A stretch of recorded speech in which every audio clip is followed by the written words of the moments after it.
Ibu mertuaku memaksaku bercerai, agar suamiku bisa menikahi seorang manajer. Aku setuju. Di pesta kenaikan jabatannya, wanita itu melihatku dan langsung menunduk panik. Ibu Direktur, kenapa ibu ada di sini? Membuat ibu mertuaku pucat pasi. Malam itu, aku melangkah masuk ke pesta kenaikan jabatan mantan suamiku tanpa memberitahu siapapun. Tanpa gaun mewah, tanpa asisten yang mengikuti. Aku memilih setelan yang sederhana dan rapi, cukup sopan agar tidak terlihat salah kostum di tengah ruangan mewah, tetapi juga cukup biasa agar tidak ada yang menyadari siapa aku. Cahaya lampu keemasan menyelimuti aula yang luas, alunan musik lembut terdengar, kelompok-kelompok orang mengangkat gelas sambil tertawa riang. Aku berjalan perlahan, langkahku mantap, hatiku anehnya tenang. Seolah ini hanyalah sebuah acara ramah tamah biasa, tidak ada hubungannya dengan luka yang pernah merobek hidupku. Suasana di dalam aula sangat meriah. Pimpinan, pemegang saham, mitra bisnis, media semua orang berpakaian necis, wajah mereka ceria. Di barisan kursi kehormatan, mantan ibu mertuaku duduk dengan punggung tegak, mengenakan kebaya mewah, lehernya dihiasi kalung mutiara yang berkilauan. Beliau tertawa dan berbicara dengan suara keras. Matanya tak bisa menyembunyikan kepuasan. Kepuasan khas seseorang yang percaya bahwa nasib keluarganya telah berubah, melangkah ke babak baru yang lebih cemerlang. Melihat penampilannya, sebuah kenangan lama terlintas di benakku, singkat tapi tajam, seperti pecahan kaca yang memotong alur pikiranku. Pembawa acara mulai membuka program. Suaranya menggema, bulat dan jelas. Terus-menerus menekankan kata-kata seperti kesuksesan, terobosan, dan tonggak sejarah baru. Lalu, nama mantan suamiku yang familiar disebut di tengah tepuk tangan yang panjang. Dia melangkah ke atas panggung, penampilannya penuh percaya diri, setelan jasnya pas di badan, wajahnya cerah seperti seseorang yang berdiri di puncak yang dia kira didakinya sendiri.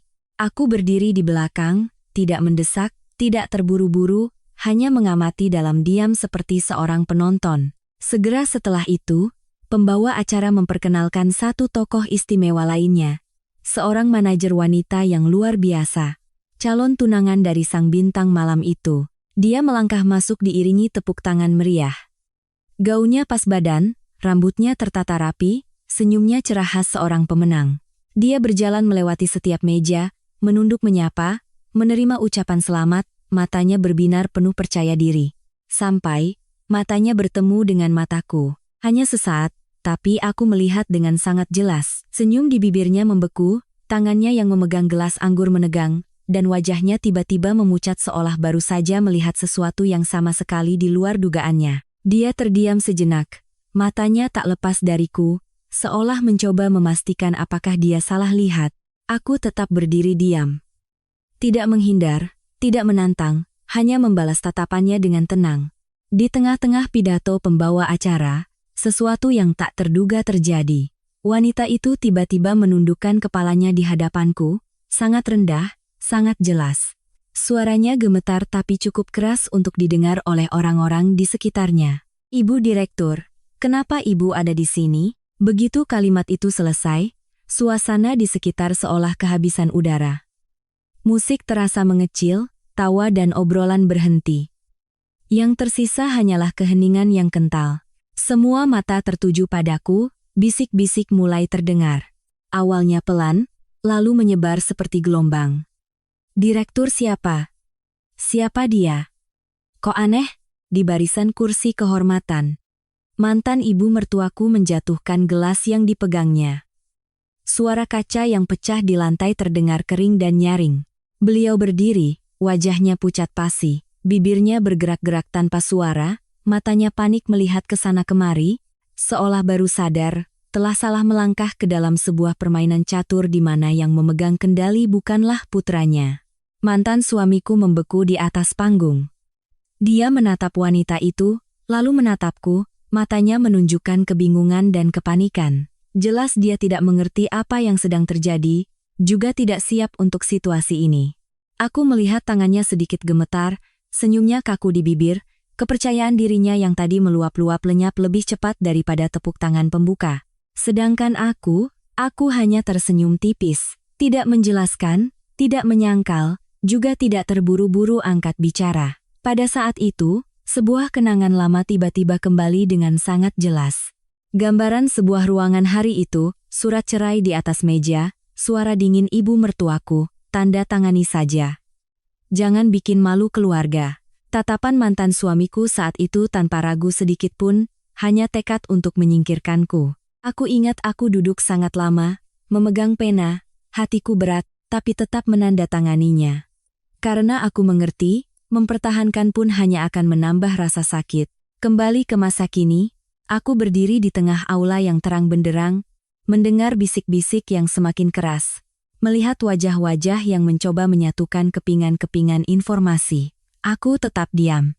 Karena aku tahu, terkadang diam adalah jawaban yang paling membuat orang bingung. Jika mereka tahu siapa aku, jika mereka tahu di mana posisiku dan apa yang pernah kulakukan, mungkin mereka tidak akan berani menyingkirkanku dari hidup mereka dengan begitu mudah. Tapi malam ini, aku datang bukan untuk mengeluh atau menyalahkan. Aku datang untuk memulai sebuah babak baru, tepat di tempat di mana mereka yakin aku tidak akan pernah berani menginjakkan kaki. Kejadian malam ini yang membuat seluruh aula membeku sebenarnya tidak terjadi begitu saja. Semuanya dimulai bertahun-tahun yang lalu, dari sebuah pernikahan yang saat ku masuki, ku percaya dengan sederhana bahwa selama aku hidup dengan baik dan sedikit bersabar, keluarga akan baik-baik saja. Aku mengenal Arya dalam sebuah pertemuan kerja dengan perusahaan mitra. Saat itu, dia bukan pria yang pandai bicara, juga bukan tipe flamboyan, yang membuat wanita terpana.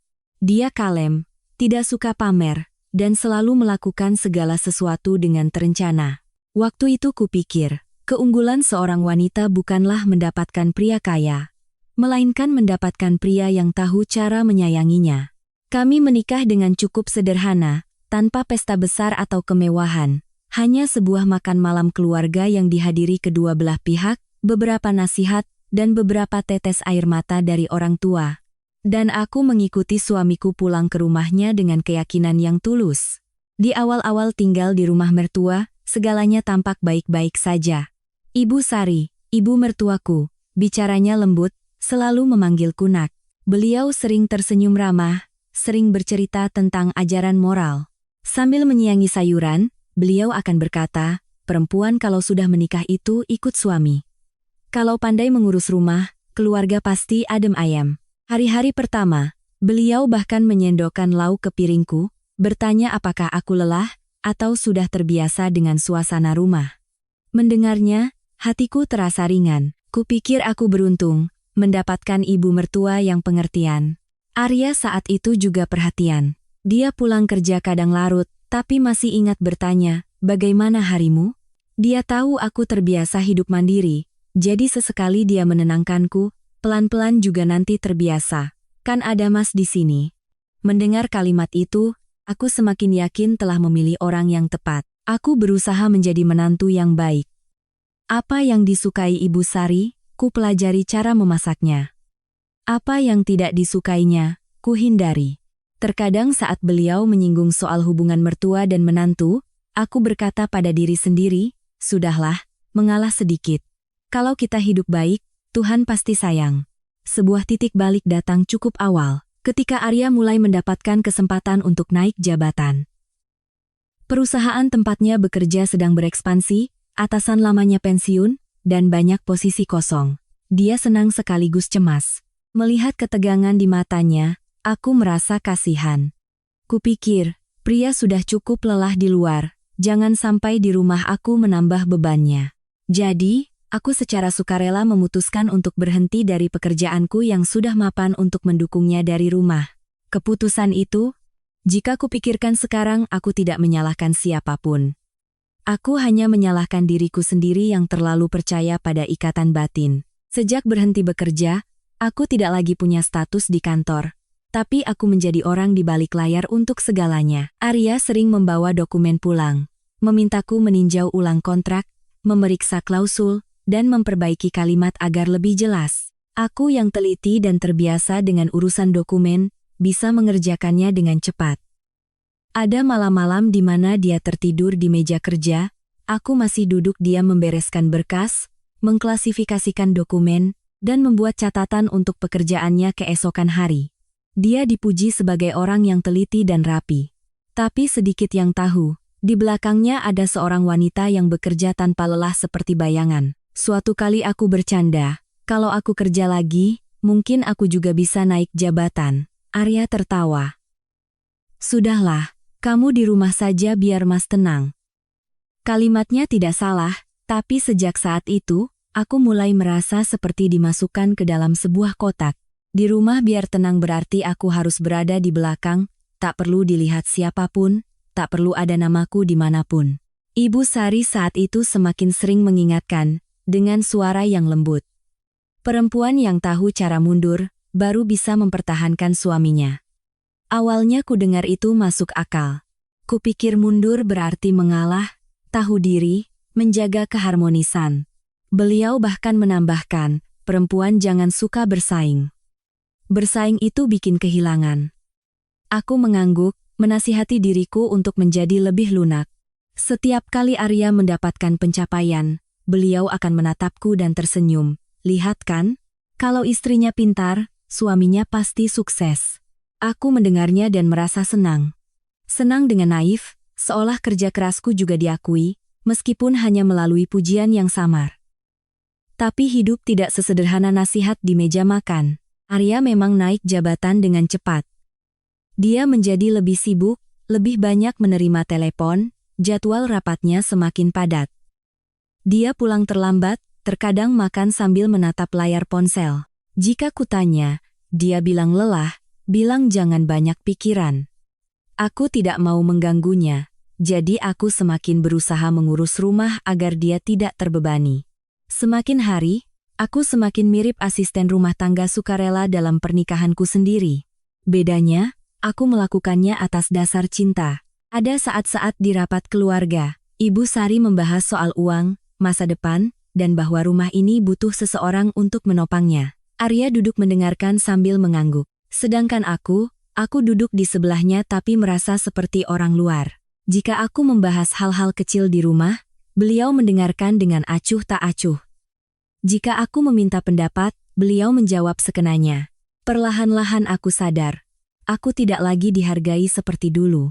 Bukan karena ada yang memarahiku atau mengusirku.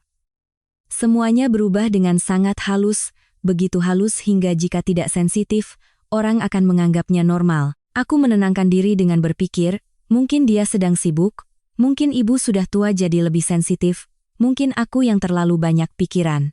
Aku membujuk diriku dengan alasan-alasan klise yang sering digunakan wanita untuk menjaga kedamaian rumah tangga. Aku tidak tahu, justru di dalam kesabaranku itulah, aku sedang didorong keluar dari posisiku sedikit demi sedikit, seperti air yang meresap ke celah batu. Tidak berisik, tidak langsung sakit, tapi saat sadar, semuanya sudah terlambat. Dan yang paling menyakitkan adalah, ketika segalanya mulai miring, aku masih percaya bahwa selama aku berusaha sedikit lagi, keluarga ini akan kembali hangat seperti dulu.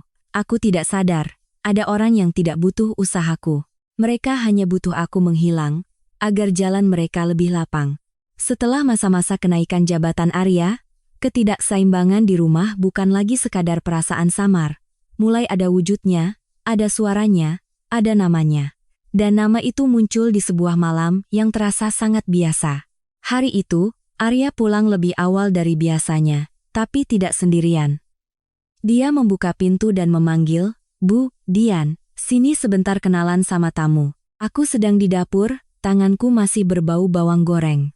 Saat mengangkat kepala, kulihat di belakangnya ada seorang wanita muda. Berpakaian rapi, penampilannya percaya diri. Dia tersenyum sangat cerah, senyum khas orang yang terbiasa berada di tengah keramaian. Arya memperkenalkan, "Ini Citra, kepala tim di divisiku. Tadi kebetulan searah. Jadi Mas ajak mampir makan malam sekalian." Aku terdiam sejenak. Bukan karena ada tamu, tapi karena cara dia berkata kebetulan searah begitu enteng, seolah membawa pulang wanita lain untuk makan malam adalah hal sepele yang tak perlu didiskusikan dengan istri. Aku buru-buru mencuci tangan dan melangkah ke ruang tamu. Citra menunduk menyapaku dengan sangat sopan. "Selamat malam, Mbak." Aku mengangguk, mencoba tersenyum ramah, tapi di dalam hatiku ada sesuatu yang menegang, sulit dijelaskan. Ibu Sari keluar dari kamarnya. Begitu melihat Citra, wajahnya langsung berseri seolah bertemu orang yang ditunggu-tunggu. Beliau menatapnya dari atas ke bawah, lalu tertawa. Wah, cantik sekali anak ini. Sini, duduk. Nah, beliau menarik kursi di dekatnya, menuangkan air, dan bertanya bertubi-tubi. Kerja di bagian apa? Umur berapa? Orang tuamu kerja apa? Sudah punya pacar? Citra menjawab dengan lihai, secukupnya, dan tahu kapan harus tersenyum. Aku duduk di seberangnya, tapi rasanya seperti sedang menghadiri acara perkenalan untuk orang lain. Selama makan malam, Ibu Sari menyendokkan lauk untuk Citra begitu banyak hingga aku merasa aneh. Beliau bahkan menoleh padaku, suaranya seperti bercanda, tapi tidak sepenuhnya bercanda. Perempuan zaman sekarang harus seperti ini. Cerdas dan cekatan. Lalu beliau menatap Arya, bertanya dengan suara keras. Di kantor, anak ini banyak membantu Arya kan? Arya langsung menjawab, iya Bu. Citra sangat bisa diandalkan. Seringkali berkat Citra, pekerjaan jadi lebih cepat selesai. Mendengar kalimat itu, tanganku yang memegang sendok tiba-tiba berhenti. Berkat Citra. Ungkapan itu jatuh di meja makan seperti jarum kecil. Tidak langsung berdarah, tapi menusuk. Citra kembali tersenyum, suaranya merendah. Ah, saya hanya melakukan tugas saya, Bu. Tapi aku memperhatikan matanya. Setiap kali menatap Arya, ada kepercayaan diri yang aneh. Bukan kepercayaan diri seorang bawahan, tapi kepercayaan diri seseorang yang merasa punya tempat khusus. Dan Arya, dia juga tidak menghindar. Dia berbicara dengan Citra dengan santai, lebih banyak tertawa dari biasanya, bahkan menceritakan beberapa hal di kantor yang jarang sekali dia ceritakan padaku. Ibu Sari semakin bersemangat.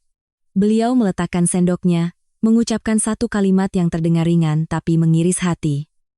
Perempuan sekarang harus pintar kerja dan pintar cari uang. Kalau hanya di dapur saja, nanti ketinggalan. Beliau menatap lurus ke arahku saat mengucapkan kata dapur. Aku menggigit bibir. Aku tahu beliau tidak secara langsung menyebut namaku, tapi panah itu tidak meleset. Malam itu, setelah Citra pamit, Ibu Sari bahkan berdiri di pintu dan berpesan, kalau ada waktu, mampir lagi ya. Nah, Arya mengantarnya sampai ke depan. Mengobrol sebentar. Baru kemudian masuk kembali. Aku menunggu hingga pintu benar-benar tertutup, baru bertanya, suaraku mencoba tetap normal. Kenapa Mas bawa rekan kerja pulang tanpa bilang dulu? Arya mengerutkan kening. Kamu mikir apa lagi sih? Cuma makan malam saja. Ini kan rekan kerja di divisimu. Hubungan profesional. Jangan berlebihan. Mendengar kata berlebihan, aku tiba-tiba merasa tercekat. Aku tidak cemburu buta. Aku hanya merasa ada batasan yang sedang dilewati dengan begitu santai, lalu aku yang disalahkan karena sensitif. Sejak hari itu, nama Citra semakin sering muncul dalam cerita Arya. Dia sering menyebut Citra menyelesaikannya dengan cepat. Citra tahu cara bicara dengan klien. Aku mendengarkannya dalam diam. Ibu Sari seolah menemukan sosok idaman. Beliau sering bercerita pada tetangga dan kerabat, di kantor Arya ada anak baru, pintar sekali. Masih muda tapi cerdas. Pernah suatu kali beliau nyeletuk di hadapanku, lihat orang lain itu sebagai contoh. Di dunia ini, kalau tidak maju ya mundur. Sejak saat itu juga, aku mulai disingkirkan dari urusan-urusan besar di rumah secara diam-diam. Arya mengganti kata sandi beberapa akun dengan alasan keamanan. Aku bertanya tentang rencana akhir tahun, dia bilang, biar Mas yang pikirkan. Aku memberi masukan soal pengeluaran, dia menepisnya. Kamu kan tidak bekerja, tidak mengerti arus kas. Kalimat itu membuatku terdiam. Karena akulah yang pernah duduk sampai larut malam agar dia punya arus kas yang kini dibanggakannya. Tapi kerja keras itu tak ada yang melihat, dan tak ada lagi yang mau mengingat. Lalu suatu hari, aku menemukan sesuatu yang lebih menyakitkan. Aku membuka laptop Arya untuk mencetak beberapa dokumen, dan melihat sebuah file rencana proyek yang familiar. Familiar karena akulah yang pernah membantunya menyusun isinya, memperbaiki kalimatnya, dan memberi masukan di setiap bagian. Aku membukanya, jantungku seperti diremas kuat. Rencana itu disajikan dengan sempurna, tapi di bagian penanggung jawab, bukan nama Arya, melainkan nama Citra. Bahkan di bagian catatan, ada tulisan Citra mengusulkan solusi optimal. Aku tidak percaya dengan mataku. Aku duduk terdiam, membacanya berulang kali, lalu berdiri mencari Arya. Aku bertanya langsung, kenapa rencana ini atas namanya? Arya tidak terkejut, hanya menghela napas seolah aku menyebalkan. Jangan urusi hal-hal seperti itu. Di kantor, siapa yang jadi penanggung jawab itu tergantung penugasan. Citra butuh prestasi untuk naik posisi. Mas bantu sedikit memangnya kenapa? Aku menatapnya, tidak mengerti. Bantu sedikit tapi mengambil seluruh hasil kerja kerasku dan meletakkannya di tangan orang lain? Aku menoleh ke Ibu Sari, berharap setidaknya beliau akan mengatakan sesuatu yang adil. Tapi beliau hanya tersenyum sinis, senyum yang begitu dingin hingga membuatku merinding. Perempuan yang tahu diri itu harusnya diam. Jangan membesar-besarkan masalah kecil. Bikin malu anak saya. Mendengar kata bikin malu, hatiku mencelos. Ternyata nama baik mereka lebih penting dari perasaanku. Ternyata aku hanya boleh diam, selama citra mereka di luar sana tetap cemerlang. Malam itu, aku berbaring membelakangi suamiku, mendengar Arya berguling, lalu dia mengucapkan kalimat pelan seperti angin, jangan curigaan terus. Mas lelah. Aku memejamkan mata, aku tidak menangis. Aku hanya merasakan di dalam hatiku ada sebuah perasaan yang sangat jelas, sangat dingin. Perasaan dikhianati secara diam-diam. Bukan sebuah tamparan, bukan sebuah makian, melainkan goresan-goresan kecil yang rapi dan halus, yang perlahan-lahan mengikis posisiku dalam pernikahanku sendiri. Malam itu aku terjaga sangat lama. Suara detak jam dinding terdengar begitu jelas, seolah sedang menghitung mundur sisa kesabaranku. Arya berkata lelah lalu berbalik tidur. Sedangkan aku menatap langit-langit kamar, di kepalaku terus berulang satu kalimat, siapa yang jadi penanggung jawab itu tergantung penugasan. Kalimat itu terdengar profesional, tapi kenapa rasanya seperti ada yang dengan sengaja menghapus kerja kerasku, menghapus posisiku, bahkan menghapus suaraku di rumah ini? Keesokan paginya, aku bangun lebih awal, menyiapkan sarapan seperti biasa. Aku mencoba bersikap normal karena aku tidak ingin mengubah dapur menjadi medan perang. Tapi ada hal-hal yang, meskipun kita diam, tetap akan menumbuhkan duri. Ibu Sari turun, melirik meja makan, lalu melontarkan kalimat acuh tak acuh yang dingin. Sejak ada anak muda yang bantu, Arya kelihatannya beda ya. Laki-laki kalau didukung orang yang kompeten, auranya jadi lebih cerah. Aku yang sedang menuang air, tanganku berhenti sejenak. Aku tidak bertanya siapa anak muda itu, karena aku tahu. Yang menakutkan adalah cara beliau mengatakannya, seolah aku tidak ada di sana, atau keberadaanku tidak penting. Arya makan dengan tergesa-gesa sambil menatap ponsel. Aku bertanya pelan, nanti malam pulang makan, Mas? Dia tidak mengangkat kepala, hanya menjawab, belum tahu, ada urusan di kantor. Lalu dia mengenakan kemejanya, berdiri. Sebelum keluar, dia berbalik dan berpesan, kalau Citra kirim pesan tanya dokumen, tolong kirimkan ya. Mas sibuk. Aku menatapnya. Merasa geli tapi tak bisa tertawa. Dokumen internal perusahaan, tapi dia mengatakannya dengan enteng seolah menyuruhku mengambilkan bajunya. Aku bertanya lagi.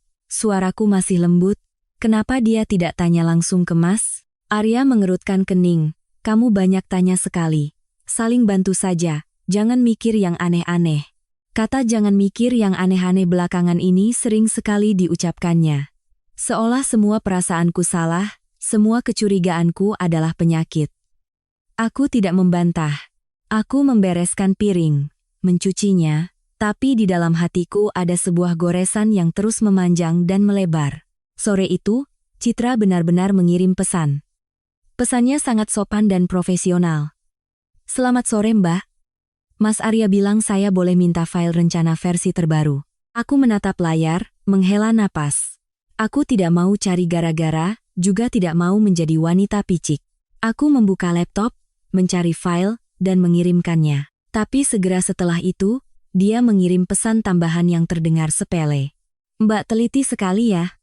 Mas Arya pasti tenang punya istri seperti Mbak. Kalimat itu, jika diucapkan oleh orang biasa, bisa jadi pujian. Tapi dalam konteks ini, aku merasakannya seperti sebuah sindiran. Aku sangat dekat dengannya, sedangkan kamu hanyalah pengirim file. Malamnya Arya pulang terlambat. Dia masuk dengan aroma parfum yang aneh. Tidak menyengat, Tapi cukup untuk kusadari itu bukan aroma parfumnya yang biasa. Aku bertanya, habis ketemu klien, Mas? Dia menjawab, iya, sama tim. Aku mengangguk. Aku tidak mengejarnya. Dulu kupikir wanita cerdas tahu cara menjaga suaminya. Tapi aku mulai mengerti bagaimana cara menjaganya jika dia sudah melangkahkan satu kakinya keluar, lalu berbalik, dan menuduhku terlalu banyak pikiran. Hari-hari berikutnya, perasaan diremehkan tidak datang melalui makian atau tamparan. Perasaan itu datang melalui hal-hal kecil. Begitu kecil hingga jika kuceritakan, orang akan bilang aku berlebihan. Misalnya saat makan malam, Ibu Sari bercerita tentang kerabatnya, lalu menoleh ke Arya dan bertanya, anak itu, si Citra, keluarganya berada tidak? Aku duduk tepat di sana, tapi beliau tetap bertanya seolah aku bukan istri putranya. Arya menjawab, lumayan, Bu. Ibu Sari mengangguk-angguk. Kelihatannya dia punya aura jadi nyonya besar. Mendengarnya, punggungku terasa dingin. Nyonya besar apa? Di rumah ini bukankah hanya ada satu nyonya besar? Lalu aku ini apa?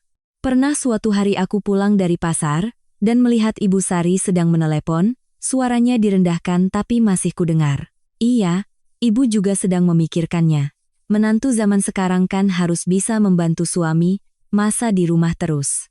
Beliau menoleh dan melihatku, langsung terdiam, lalu mengubah topik seolah tidak terjadi apa-apa. Sudah pulang dari pasar, belanja sedikit saja. Hemat sekarang. Aku tersenyum tipis. Iya Bu, tapi kalimat hemat sekarang membuatku sedikit terkejut. Selama ini pengeluaran rumah tangga masih sama. Kenapa tiba-tiba beliau mengingatkanku dengan nada memerintah? Aku mulai sadar satu hal. Mereka sedang perlahan-lahan membangun sebuah dinding tak kasat mata. Tidak ada yang secara langsung berkata kamu tidak pantas, tapi semua tindakan mereka mengarah pada kesimpulan itu. Aku tidak mau percaya. Aku masih mencoba berpikir mungkin aku yang sensitif. Tapi semakin ku coba, semakin kurasa ada sesuatu yang sedang didorong menjauh dengan sangat perlahan, teratur, dan disengaja. Suatu malam, saat Arya sedang mandi, ponselnya di tempat tidur menyala karena ada pesan masuk. Aku tidak punya kebiasaan memeriksa ponsel orang, tapi cahayanya terus berkedip seolah sengaja memancing untuk dilihat. Aku berbalik, berkata pada diri sendiri, aku tidak akan melakukannya. Aku seorang istri, aku harus menjaga harga diri. Tapi kemudian di hatiku terngiang kalimat Ibu Sari, perempuan yang tahu diri itu harusnya diam. Diam sampai sejauh mana? Diam sampai harus sengaja buta? Aku menarik selimut, berbaring membelakangi ponsel itu. Dalam kegelapan, ku dengar suara pintu kamar mandi terbuka, suara Arya mengeringkan rambut.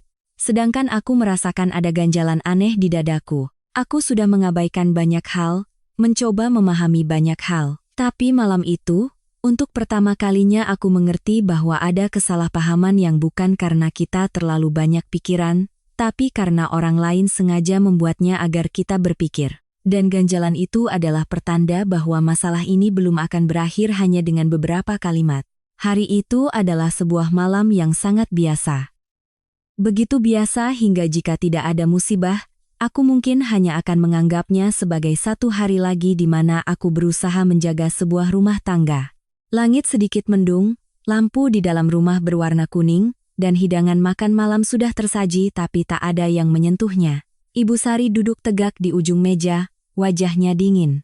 Arya duduk di sebelahnya, diam, matanya menatap ke meja, seolah sedang menghindari sesuatu. Suasananya begitu berat hingga begitu aku keluar dari dapur, jantungku terasa berhenti sejenak. Aku meletakkan mangkuk sayur, mencoba bertanya dengan lembut, kenapa belum pada makan? Ibu Sari tidak langsung menjawab. Beliau menarik setumpuk kertas yang ada di hadapannya, mendorongnya lurus ke arahku. Kertas putih, tulisan hitam. Di baris paling atas, 3 kata menusuk mataku, surat gugatan cerai. Aku berdiri membeku, rasanya seperti seseorang baru saja menarik karpet dari bawah kakiku. Tubuhku limbung tapi tidak langsung jatuh, hanya berdiri di sana tanpa tahu harus berpegangan pada apa. Ibu Sari menatapku lekat-lekat, suaranya tidak tinggi tapi setajam pisau. Tanda tangani. Jangan bikin malu keluarga. Aku mendengar setiap katanya, tapi otakku seolah buntu. Aku menoleh ke Arya. Aku menunggunya mengatakan sesuatu, cukup satu kalimat saja, bahwa ini salah paham, bahwa ibunya sedang emosi, bahwa dia akan menjelaskan. Tapi Arya tetap diam. Diam seperti orang yang sudah lama berlatih diam. Diam seperti orang yang sudah memutuskan segalanya di kepala. Hanya menungguku meletakkan pena. Aku menelan ludah, bertanya lagi. Suaraku terdengar aneh, campuran antara gemetar dan mencoba tenang. Bu, ada apa ini? Ibu Sari melipat tangannya di dada. Ada apa lagi? Anak saya sedang menanjak karirnya, dia butuh istri yang lebih pantas. Kamu mengerti, kan? Dua kata lebih pantas seperti sebuah tamparan tak terlihat. Aku menoleh ke Arya sekali lagi, jantungku berdebar kencang. Arya, kamu bilang sesuatu. Arya saat itu baru mengangkat kepala. Matanya menghindariku, suaranya lelah seperti membacakan naskah yang sudah disiapkan. Aku butuh seseorang yang lebih cocok untuk perjalananku ke depan. Pada saat itu, aku merasakan hawa dingin dari tengkuk menjalar ke tulang punggung. Bukan karena kalimatnya, tapi karena cara dia mengatakannya. Tanpa ragu, tanpa rasa bersalah, hanya ketegasan seseorang yang sudah memilih. Aku tersenyum sinis, bibirku kaku. Jadi selama ini kamu sudah merencanakannya? Arya tidak menjawab, hanya menghela napas, seolah akulah yang membuatnya tidak nyaman. Pintu kamar tiba-tiba terbuka. Citra masuk. Berpakaian rapi, riasannya pas, tangannya membawa sebuah bingkisan kecil seolah baru saja mampir di waktu yang tepat. Dia berdiri di belakang Arya tanpa bicara, tapi tatapannya padaku adalah tatapan seorang pemenang. Tak perlu tawa, tak perlu provokasi, cukup satu lirikan untuk membuatku mengerti. Segalanya sudah diatur sejak lama. Aku melihat dengan jelas setiap kepingan puzzle. Kalimat-kalimat perbandingan. Saat-saat di mana aku disingkirkan, file-file yang atas namanya, kata-kata jangan mikir yang aneh-aneh, semuanya bukan lagi kebetulan. Itu adalah sebuah jalan yang sudah mereka siapkan, hanya menunggu aku keluar dari rumah agar lebih rapi. Ibu Sari mengetukkan jarinya ke meja, mendesak seperti memberi perintah. Tanda tangani. Jangan ribut-ribut, di rumah ini tidak kurang penonton. Aku melihat sekeliling. Dapur yang pernah kusikat setiap ubinnya. Meja makan yang pernah kutata setiap hidangannya. Tiba-tiba menjadi ruang pengadilanku. Kudengar detak jantungku sendiri di telinga, sakit sekaligus marah, tapi air mata tak mau jatuh. Mungkin karena air mata hanya untuk orang yang pantas dikasihani, dan saat itu aku tidak merasa pantas dikasihani lagi, aku hanya merasa dihina. Aku bertanya perlahan, setiap kata seolah harus ditarik dari dalam dada. Selama bertahun-tahun aku di belakangmu. Lalu, aku ini apa?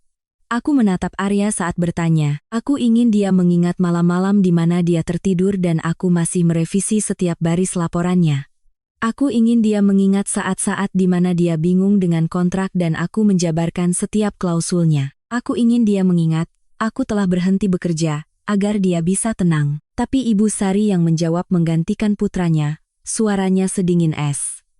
Seseorang yang sudah habis nilainya. 4 kata itu membuatku terdiam selama beberapa detik. Habis nilainya. Ternyata aku dinilai seperti sebuah barang. Berguna, disimpan. Tak lagi berguna, dibuang. Aku menatap Ibu Sari, lalu Citra, dan terakhir Arya. Di mata mereka, aku bukan lagi istri, bukan lagi keluarga. Aku hanyalah sebuah rintangan. Tiba-tiba aku merasakan sebuah ketenangan yang aneh menyelimutiku, seolah ada sesuatu di dalam diriku yang baru saja putus. Ketika seseorang sudah menganggapmu sebagai benda, semakin kamu menangis, semakin kamu merendahkan dirimu. Aku menarik kursi dan duduk. Aku mengambil pena. Arya tampak sedikit terkejut, seolah tidak menyangka aku akan menandatanganinya secepat ini. Ibu Sari juga tertegun, mungkin. Beliau pikir aku akan membuat keributan, akan memohon, akan menangis. Tapi aku tidak. Aku membaca sekilas beberapa baris, lalu menandatanganinya. Goresan penaku saat itu sangat lurus, tidak gemetar. Selesai menandatangani, aku mendorong kertas itu kembali, rapi seperti melunasi utang. Citra sedikit menyeringai. Arya menatapku, bibirnya bergerak-gerak seolah ingin mengatakan sesuatu, tapi kemudian urung. Mungkin dalam sedetik, dia juga takut pada ketenanganku. Aku berdiri. Tidak membereskan apa-apa, hanya mengambil tas yang sudah kusiapkan sebelumnya. Aku menatap ketiga orang itu, Suaraku tidak tinggi tapi jelas kata per kata. Akan ada harinya kalian harus memanggilku sesuai posisiku yang sebenarnya. Ibu Sari tertawa sinis. Posisi apa? Kamu pikir kamu siapa? Citra melirikku dengan tatapan mengejek. Arya mengerutkan kening. Jangan bicara aneh-aneh. Aku tidak menjawab. Aku hanya membuka pintu dan melangkah keluar. Di belakangku, suara mereka masih berbisik, masih mencemooh, bahwa aku sedang bicara dalam keadaan marah, bahwa aku hanyalah seorang wanita yang dicampakkan dan mencoba menjaga sisa harga dirinya. Tapi mereka tidak tahu, kalimatku bukan ancaman. Itu adalah sebuah janji. Dan janji itu sudah kusiapkan sejak lama. Hanya saja mereka terlalu sibuk menatapku dengan pandangan habis nilai sehingga tidak sadar betapa tenangnya aku saat pergi. Aku melangkah keluar dari rumah itu di malam hari. Benar-benar keluar hanya dengan tangan kosong, tapi hatiku seberat batu. Di tanganku hanya ada sebuah tas kecil dan setumpuk dokumen. Aku tidak membawa banyak barang, bukan karena tidak punya apa-apa untuk dibawa, tapi karena aku tahu betul di mata mereka, namaku sudah dicoret. Apapun yang kusentuh akan disebut mencuri, serakah, atau menuntut harta gono gini.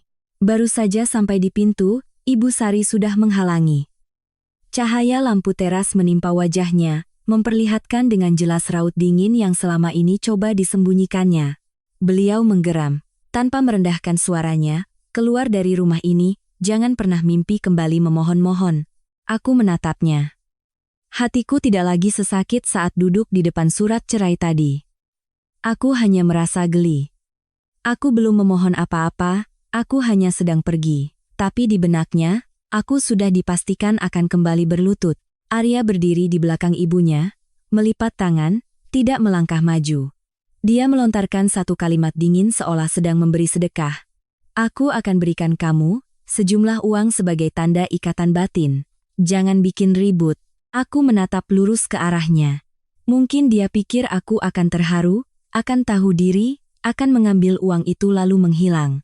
Aku bertanya balik, suaraku datar tapi cukup tajam untuk membuatnya terdiam. Ikatan batinmu semurah itu?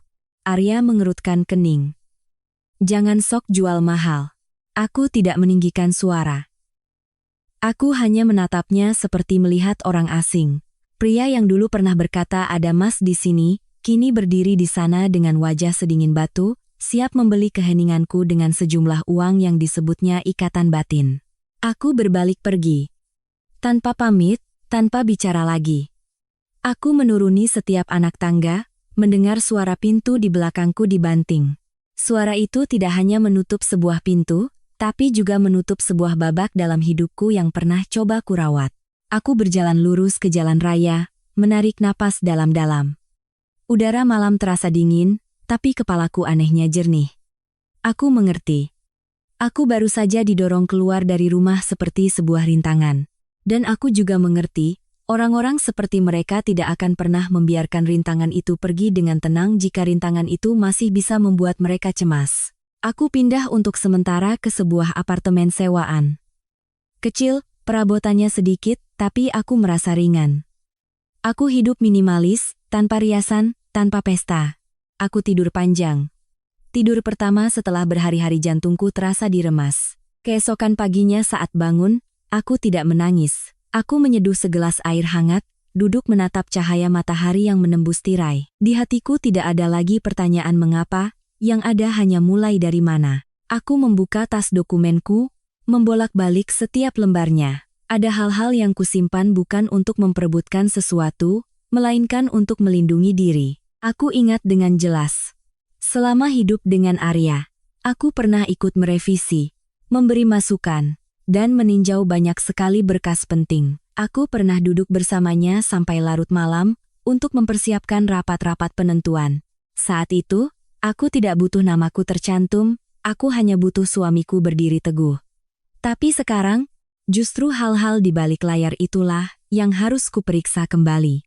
Karena aku mengerti, orang yang berani memaksaku menandatangani surat cerai di meja makan, juga akan berani melakukan lebih banyak hal untuk membungkamku. Aku mengambil ponsel, menelepon sebuah nomor yang sudah lama tidak kuhubungi. Seorang senior yang pernah bekerja bersamaku saat aku masih aktif di dunia korporat. Pernah suatu kali dia terjebak dalam masalah kerjasama yang rumit, dan akulah yang membantunya keluar dengan cara yang sangat bersih. Aku menekan nomornya, menunggu nada sambung. Jantungku berdetak teratur, tidak gugup. Karena aku menelepon bukan untuk memohon, aku menelepon untuk membuka kembali sebuah pintu yang lain. Di seberang sana, telepon diangkat. Suara beratnya terdengar, "Halo." Aku tidak berputar-putar. Aku hanya mengucapkan satu kalimat sandi yang dulu sering kami gunakan di tim untuk situasi darurat. Saya perlu membuka kembali berkas nomor 3, sesuai catatan lama. Hening sejenak. Lalu suara di seberang sana berubah total. Tidak lagi basa-basi, melainkan serius, bahkan sedikit terkejut. "Bu." Akhirnya ibu muncul juga. Aku memejamkan mata sejenak. Aku tahu, cukup dengan kalimat itu saja, aku tidak lagi sendirian dalam permainan ini. Sejak hari itu, aku mulai bekerja seperti seseorang yang sedang menyelamatkan dirinya sendiri. Aku mengumpulkan kembali apa yang pernah kukerjakan. Email-email lama, jadwal rapat, draft rencana, file-file revisi yang memiliki jejak waktu, percakapan-percakapan yang dulu kuanggap biasa. Aku tidak melakukannya dengan ribut-ribut. Aku melakukannya dalam diam. Setiap bukti yang kutemukan, kusimpan dalam sebuah folder dengan catatan tanggal dan sumber yang jelas. Aku tidak berniat balas dendam dengan cara kotor. Aku hanya bersiap. Jika ada yang ingin menjadikanku sebagai penjahat, aku punya cara untuk membalasnya dengan kebenaran. Sementara aku sibuk mengumpulkan data, di sisi lain, keluarga mantan suamiku justru mengadakan pesta kecil untuk merayakan. Aku mendengarnya dari seorang kenalan, Ibu Sari tertawa terbahak-bahak, pamer seolah baru saja melepaskan beban berat. "Mulai sekarang, anak saya akan menikah dengan orang yang punya kedudukan, bukan menumpang hidup pada siapapun lagi." Mendengar kalimat itu, aku tidak lagi sesakit dulu. Aku hanya melihat dengan lebih jelas sifat asli mereka. Mereka tidak butuh seorang istri, mereka butuh sebuah aksesori yang sesuai zaman untuk dipamerkan. Malam itu, saat aku sedang meninjau ulang serangkaian file, ponselku bergetar, pesan dari nomor tak dikenal. Hanya sebaris kalimat, tapi cukup untuk membuat punggungku merinding. "Pergi saja baik-baik. Jangan sampai saya harus membersihkan masa lalu." Aku menatap kata membersihkan itu sangat lama. Itu tidak terdengar seperti ancaman dari seorang pemenang biasa. Itu terdengar seperti kata-kata dari seseorang yang sudah siap bertindak, dan bertindak dengan cara yang tidak akan menyisakan jalan kembali. Aku meletakkan ponsel di meja. Di kepalaku hanya ada satu pikiran yang sangat jelas. Mereka akan menyerang lebih dulu. Bukan hanya perceraian, bukan hanya mengusirku dari rumah. Mereka ingin aku lenyap dari hidup mereka seperti noda yang dihapus, agar tidak ada lagi yang mengingat bahwa Arya bisa berdiri seperti sekarang ini berkat siapa, dan Ibu Sari pernah menginjak-injak siapa untuk merasa puas. Aku menarik napas dalam-dalam, membuka kembali layar laptop, menatap folder data yang baru saja kukumpulkan. Aku tahu, mulai saat ini aku tidak boleh lagi menjadi kalem. Bukan kalem atau baik karena benci, tapi karena jika aku tidak berdiri tegak, mereka akan mendorongku hingga jatuh. Dan aku sudah cukup sering jatuh. Keesokan paginya, baru saja aku keluar dari kamar, ponselku sudah berdering tanpa henti. Bukan satu panggilan, tapi banyak panggilan dari nomor tak dikenal, dari manajemen gedung, bahkan dari seorang tetangga yang baru kutemui beberapa kali di lift. Aku mengangkatnya, suara di seberang sana terdengar ketus. "Ibu, tolong turun ke ruang serbaguna sekarang. Ada masalah yang perlu diklarifikasi terkait laporan warga." Aku terdiam. Aku baru pindah ke sini belum lama. Hidupku tenang. Pergi pagi pulang malam, tidak pernah membuat masalah dengan siapapun. "Laporan apa ya, Pak?" Orang itu menjawab singkat. "Masalah pribadi Ibu." Turun saja. Aku melangkah keluar dengan perasaan dingin di punggung. Perasaan yang sama persis seperti saat aku melihat surat cerai malam itu. Bedanya, kali ini aku tahu mereka sudah bertindak. Tiba di ruang serbaguna, aku melihat beberapa orang sudah duduk. Di antaranya ada seorang dari manajemen gedung dan 2 penghuni lansia. Di atas meja, setumpuk kertas berwarna diletakkan tepat di hadapanku. Petugas manajemen menatapku, berbicara seperti membacakan berita acara. Ada laporan dari warga bahwa ibu hidup dengan tidak semestinya, memiliki hubungan yang rumit, dan mengganggu ketertiban umum. Aku berdiri membeku. Tidak semestinya adalah cara sopan untuk mengatakan sesuatu yang ingin mereka kotori. Aku menunduk melihat tumpukan kertas itu, dan benar saja dugaanku. Itu adalah foto-foto hasil editan yang sangat halus. Wajah yang sangat mirip denganku, bersama seorang pria asing, disertai tulisan-tulisan kotor yang sengaja dibuat untuk menghina. Tidak hanya itu, mereka juga mencetak fotoku saat berdiri di lobi, mengeditnya dengan suasana yang remang-remang, lalu menambahkan keterangan yang menjijikkan. Membacanya, jantungku berdebar kencang. Bukan karena malu, tapi karena marah.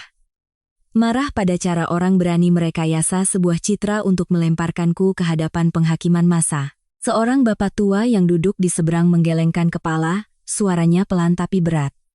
Mbak, hidup seperti itu di kompleks ini tidak bisa. Di sini isinya keluarga baik-baik. Aku menatap bapak itu, tidak menyalahkannya. Orang tua seringkali percaya pada apa yang tertulis di atas kertas, apalagi jika disajikan sebagai bukti. Aku hanya bertanya pada petugas manajemen, siapa yang mengirimkan ini? Orang itu menjawab, anonim. Aku mengangguk, anonim, tentu saja. Karena jika mereka mencantumkan nama, mereka harus bertanggung jawab. Aku meminta izin untuk memegang tumpukan kertas itu, memeriksanya satu persatu, lalu berkata dengan jelas, ini foto editan. Petugas manajemen mengerutkan kening. Kalau ibu bilang editan, harus ada buktinya. Aku tidak berdebat. Aku hanya bertanya, Bapak bisa perlihatkan file aslinya, waktu pengiriman, alamat IP, atau nomor telepon jika ada. Orang itu tampak sedikit gugup, lalu berkelit. Kami hanya menerima laporan. Nanti tim teknis yang akan memeriksa. Aku mengerti, mereka juga hanya menjalankan prosedur. Tapi yang kubutuhkan bukan perdebatan, melainkan waktu untuk mengumpulkan bukti balasan. Baru saja aku keluar dari ruang serbaguna, ponselku bergetar hebat. Kali ini ibu mertuaku, begitu kuangkat, beliau langsung memaki tanpa basa-basi. Perempuan macam kamu, akan kubuat seluruh dunia tahu wajah aslimu. Jangan pikir setelah cerai semuanya selesai. Aku berdiri di tengah koridor, mendengar setiap katanya seperti tusukan jarum. Aku tidak langsung menjawab. Beliau berteriak lagi, suaranya penuh kebencian. Kamu mau terus menempel pada anak saya sampai kapan? Kalau kamu berani bicara jelek tentangnya, akan kubuat kamu tidak punya jalan hidup. Mendengarnya, aku hanya menjawab dengan satu kalimat tenang. Kalau ibu melakukan ini, apa ibu pikir citra ibu akan bersih? Beliau terdiam sejenak. Lalu membentak. Diam kamu, anak kurang ajar. Beliau menutup telepon. Belum sempat bernapas, Arya menelepon. Suaranya dibuat lembut dan palsu. Khas pria terhormat di depan umum. Dian, dengarkan Mas. Diam saja, Mas masih memberimu jalan untuk hidup. Aku tertawa pelan. Jalan untuk hidup, terdengar seperti sebuah anugerah. Aku bertanya langsung, ini perbuatanmu? Arya diam sedetik, lalu menjawab dengan samar. Kamu pikir siapapun yang melakukannya, yang penting kalau kamu mau aman, jangan melawan. Mendengar kalimat itu, hatiku terasa dingin. Pria yang pernah tertidur di meja kerja, kini berbicara padaku seperti pada seorang musuh. Aku pulang, membuka ponsel dan masuk ke grup warga. Benar saja dugaanku, foto-foto itu sudah disebar. Bukan hanya foto, tapi juga disertai sebuah tulisan panjang, menceritakan tentang seorang wanita baru yang hidup bebas, berselingkuh, dan bahkan mencuri dokumen perusahaan sebelum bercerai. Membaca baris mencuri dokumen perusahaan, aku langsung mengerti tujuan sebenarnya. Pencemaran nama baik pribadiku hanyalah umpan. Mereka ingin melekatkan sebuah tuduhan yang cukup berat padaku, agar kelak jika aku mengatakan sesuatu tentang perusahaan, aku akan dianggap sebagai pencuri, sebagai pemeras. Aku keluar ke lobi untuk mencari udara segar, dan bertemu dengan seorang pria asing yang bersandar di pilar, menatapku lekat-lekat. Saat aku lewat, dia melontarkan kalimat sinis. Pantas saja dicampakkan. Kelihatannya saja sudah tidak benar. Aku berhenti, menatap lurus ke arahnya. Aku tidak tahu siapa dia, tapi aku mengerti ada yang sengaja menyebar berita untuk menekan mentalku. Aku tidak berdebat. Berdebat saat ini hanya akan membuatku kehilangan kendali dan mudah direkam lalu diedit. Aku kembali ke apartemen, membuka aplikasi kamera keamanan gedung. Aku perlu tahu siapa yang memulai permainan kotor ini. Aku meminta rekaman dari area lobi dan kotak surat. Saat memutar ulang waktunya, aku melihat seseorang mengenakan topi dan masker, berdiri mondar-mandir di depan kotak suratku. Orang itu melihat ke kanan dan ke kiri, lalu dengan cepat memasukkan sebuah amplop ke celah kotak. Selesai, dia langsung pergi. Aku memperbesar dan menyimpan video itu. Jantungku berdebar kencang, tapi kepalaku jernih. Ini bukan lagi pencemaran nama baik, ini menjebak. Aku membuka kotak suratku. Sebuah amplop coklat tanpa nama. Di dalamnya ada salinan sebuah kontrak dan selembar kertas bertuliskan tangan. Tulisannya tajam seperti pisau. Tanda tangani, kalau tidak mau kehilangan segalanya. Aku membacanya berulang kali. Kehilangan segalanya itu apa? Harga diri, tempat tinggal, pekerjaan, atau kebebasan? Mereka menggunakan taktik psikologis yang ambigu, memberiku sesuatu yang samar agar jika ku simpan, mereka akan bilang aku menyimpan bukti kejahatan. Jika aku bereaksi, mereka akan bilang aku memeras. Jika aku diam, mereka akan mengarang cerita lagi. Aku duduk, meletakkan amplop itu di meja, membuka catatan. Aku memotret amplopnya, memotret isinya, mencatat waktu penerimaan, menyimpan video dari kamera keamanan. Aku sama sekali tidak panik, aku hanya melihat satu hal dengan jelas. Mereka sudah mulai, dan mereka tidak akan berhenti di sini jika aku tetap diam. Aku mengambil ponsel, mengirim satu pesan singkat pada seniorku. Mereka sudah mulai. Saya minta rencana B. Selesai mengirim, aku bersandar di kursi menatap keluar jendela. Aku tahu mulai saat ini segalanya akan berjalan lebih cepat. Tapi aku juga tahu, ketika orang lain memilih bermain kotor, maka kita harus bermain lebih bersih. Bersih, tapi tidak kalem. Bersih, tapi menusuk tepat sasaran. Setelah mengirim pesan pada seniorku, aku tidak duduk diam menunggu mereka menyerang lagi. Aku mengerti satu hal dengan sangat jelas. Jika aku terus berada dalam posisi bertahan, mereka akan semakin menjadi-jadi. Tapi aku juga tidak sebodoh itu untuk langsung terlibat dalam perdebatan sengit, yang kemudian akan diedit dan diputarbalikkan menjadi wanita balas dendam. Aku butuh cara bertindak yang cukup halus, agar tidak ada yang bisa menjadikannya senjata, tapi cukup telak untuk membuat lawanku gentar. Aku memilih melakukan sesuatu yang sangat biasa, mengajak Citra bertemu empat mata.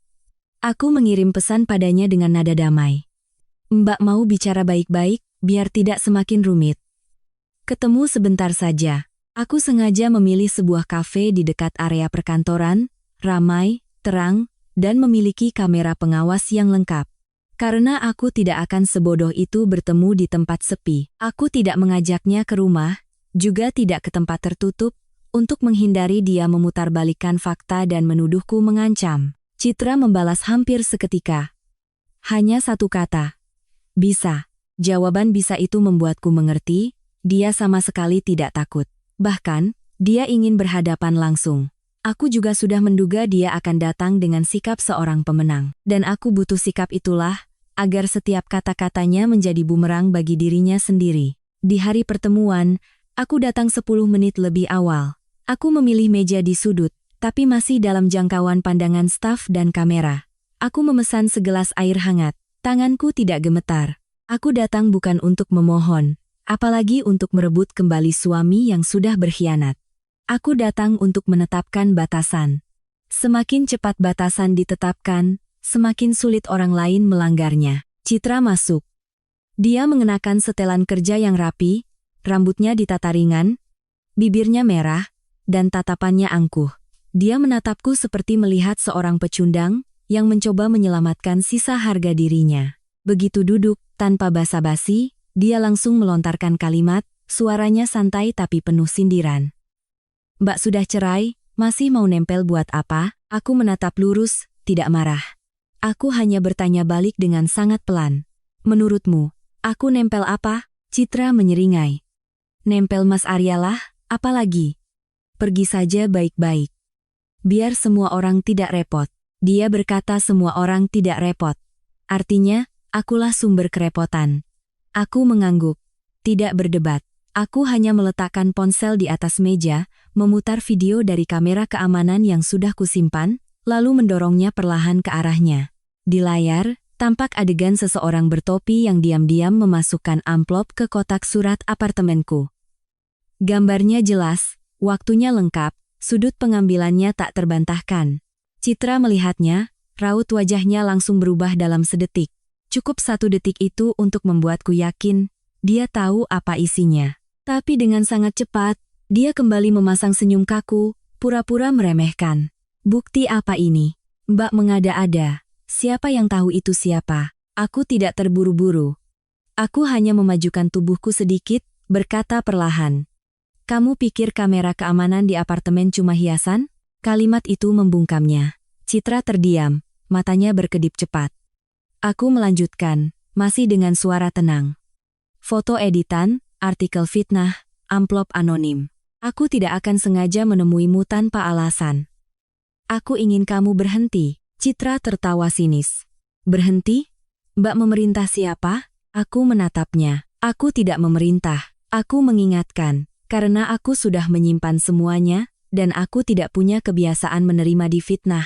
Citra melipat tangannya di dada, bersandar di kursi, mencoba terlihat tidak takut. Mbak pikir bisa mengancam siapa? Mbak tahu tidak aku ini siapa di perusahaan itu?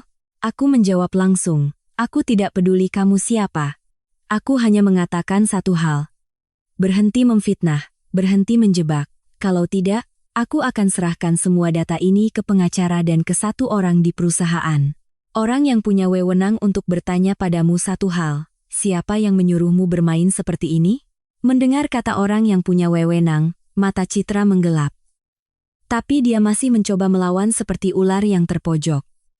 Mbak mengancam siapa? Memangnya Mbak siapa di perusahaan ini? Aku menatapnya. Tidak menyeringai, tidak tersenyum. Hanya berkata pelan tapi cukup dingin untuk membuat suasana di meja menjadi tegang. Aku adalah orang yang pernah menandatangani dokumen yang membuatmu bisa duduk di kursi manajer itu. Kalimat itu membuat Citra membeku. Aku melihat dengan jelas ada kilatan panik di matanya, yang langsung berubah menjadi kemarahan. Dia berdiri, tangannya menyenggol gelas di meja hingga bergetar, lalu melemparkan tatapan menghina padaku. Dasar perempuan kampung. Jangan pikir kamu benar-benar direktur. Suaranya sedikit meninggi. Beberapa meja di sekitar menoleh. Aku tetap duduk diam. Semakin aku diam, semakin dia menunjukkan sifat aslinya. Dan aku butuh sifat asli itu, bukan permintaan maaf palsu. Aku hanya mengucapkan 1 kalimat yang cukup untuk membuatnya sadar posisinya. Silakan lanjutkan. Tapi ingat, aku tidak berkelahi dengan mulut. Citra menarik napas dalam, bibirnya terkatup rapat seolah ingin bicara lagi tapi tertahan. Karena tepat saat itu, pintu kafe terbuka. Seorang pria masuk, penampilannya matang, mengenakan setelan gelap, berjalan lurus ke mejaku. Dia tidak menatap Citra, hanya meletakkan sebuah kartu nama di mejaku dengan rapi, seolah memberi konfirmasi. Jika ibu butuh apa-apa, silakan hubungi. Aku mengambil kartu nama itu. Belum sempat bicara, Citra sudah melirik tulisan di sana. Wajahnya pucat pasi, seperti baru saja menelan es. Matanya terbelalak, bibirnya gemetar, suaranya keluar sangat pelan. Tidak mungkin. Aku tidak perlu menjelaskan lebih lanjut. Aku hanya mengambil ponselku, menyimpan kartu nama itu, lalu berdiri untuk membayar. Sebelum pergi, aku mendekat padanya, cukup dekat untuk berbisik 1 kalimat penutup. Tidak kurang, tidak lebih. Aku datang ke sini untuk bicara baik-baik. Tapi kalau kamu mau ribut, aku akan layani. Meninggalkan kafe hari itu, aku tidak merasa puas seperti yang orang bayangkan saat berhasil membalas lawannya. Aku hanya melihat dengan lebih jelas satu hal. Orang yang terbiasa naik dengan cara kotor, tidak akan berhenti hanya karena diperingatkan. Mereka tidak takut pada kebenaran. Mereka hanya takut jika kebenaran itu terungkap di saat mereka sedang berdiri di hadapan orang banyak. Karena itu, setelah pertemuan itu, yang kukhawatirkan bukanlah Citra akan diam, melainkan keheningan dari seseorang yang sedang mengasah pisaunya. Dan benar saja. Selama 2 hari, Citra tidak mengirim pesan apapun. Grup warga juga mendadak tenang. Tidak ada lagi unggahan fitnah. Tidak ada lagi orang asing yang mencegatku di lobi. Keheningan itu terdengar melegakan, Tapi bagiku, rasanya seperti ketenangan sebelum badai. Aku memanfaatkan waktu itu untuk meninjau kembali semua yang sudah kusimpan, menatanya sesuai urutan waktu, menangkap layar, menyimpan file asli, dan mencatat setiap detail dengan hati-hati. Aku tidak terburu-buru, karena aku tahu semakin mereka diam, semakin mereka sedang mempersiapkan sebuah serangan yang membuatku tak sempat bereaksi. Di pagi hari ketiga, sebuah amplop tebal datang melalui kurir. Di amplop itu tertulis nama Arya, dicetak dengan rapi. Aku membukanya, jantungku berdebar. Di dalamnya ada satu set berkas permohonan pembagian harta, disertai selembar surat pernyataan yang memintaku menandatangani, bahwa selama masa pernikahan, aku tidak memberikan kontribusi apapun yang berarti bagi keluarga dan pekerjaan Arya. Membaca baris itu, aku tertawa kering. Tidak ada kontribusi. Ternyata malam-malam di mana aku merevisi setiap halaman laporannya, saat-saat di mana aku berhenti dari pekerjaanku untuk mendukungnya, makanan yang kumasak agar dia punya tenaga untuk mengejar proyek semuanya dirangkum dalam 4 kata, tidak ada kontribusi apapun. Bersamaan dengan berkas itu, ada pesan dari Arya. Khas, campuran antara ancaman dan kepura-puraan baik, tanda tangani saja biar damai. Mas tidak mau masalah ini menyebar. Aku menatap kata damai dan merasa dingin. Mereka ingin damai agar aku diam. Mereka ingin damai agar citra mereka bersih. Aku tidak langsung membalas. Aku meletakkan berkas itu di meja, memotret setiap halamannya, mencatat tanggal dan waktu penerimaan. Aku berkata pada diri sendiri, jika mereka sudah bermain dengan dokumen, maka aku akan membalasnya dengan dokumen. Tak perlu berdebat. Belum sempat tenang, sore harinya bel apartemenku berbunyi terus-menerus. Aku mengintip dari lubang pintu dan melihat Ibu Sari berdiri di depan, di belakangnya ada beberapa kerabat. Salah satunya sudah siap dengan ponsel terangkat, seolah sudah bersiap merekam sejak awal. Begitu kubuka pintu, Ibu Sari langsung menerobos masuk seperti badai. Suaranya melengking, taktik khas main keroyokan dengan mulut. Kamu sudah makan harta keluarga saya bertahun-tahun, sekarang masih mau menggigit balik. Beliau sengaja bicara, sangat keras agar tetangga mendengar, agar kamera keamanan di koridor merekam dengan jelas wajahku. Seorang kerabat menimpali dengan suara sinis. Perempuan serakah. Sudah diusir masih cari gara-gara. Yang lain menambahkan dari belakang, dia mau memeras ya? Dia pikir semua orang bodoh? Aku berdiri di ambang pintu. Tidak mempersilakan masuk, juga tidak mendorong keluar. Aku mengerti permainan mereka.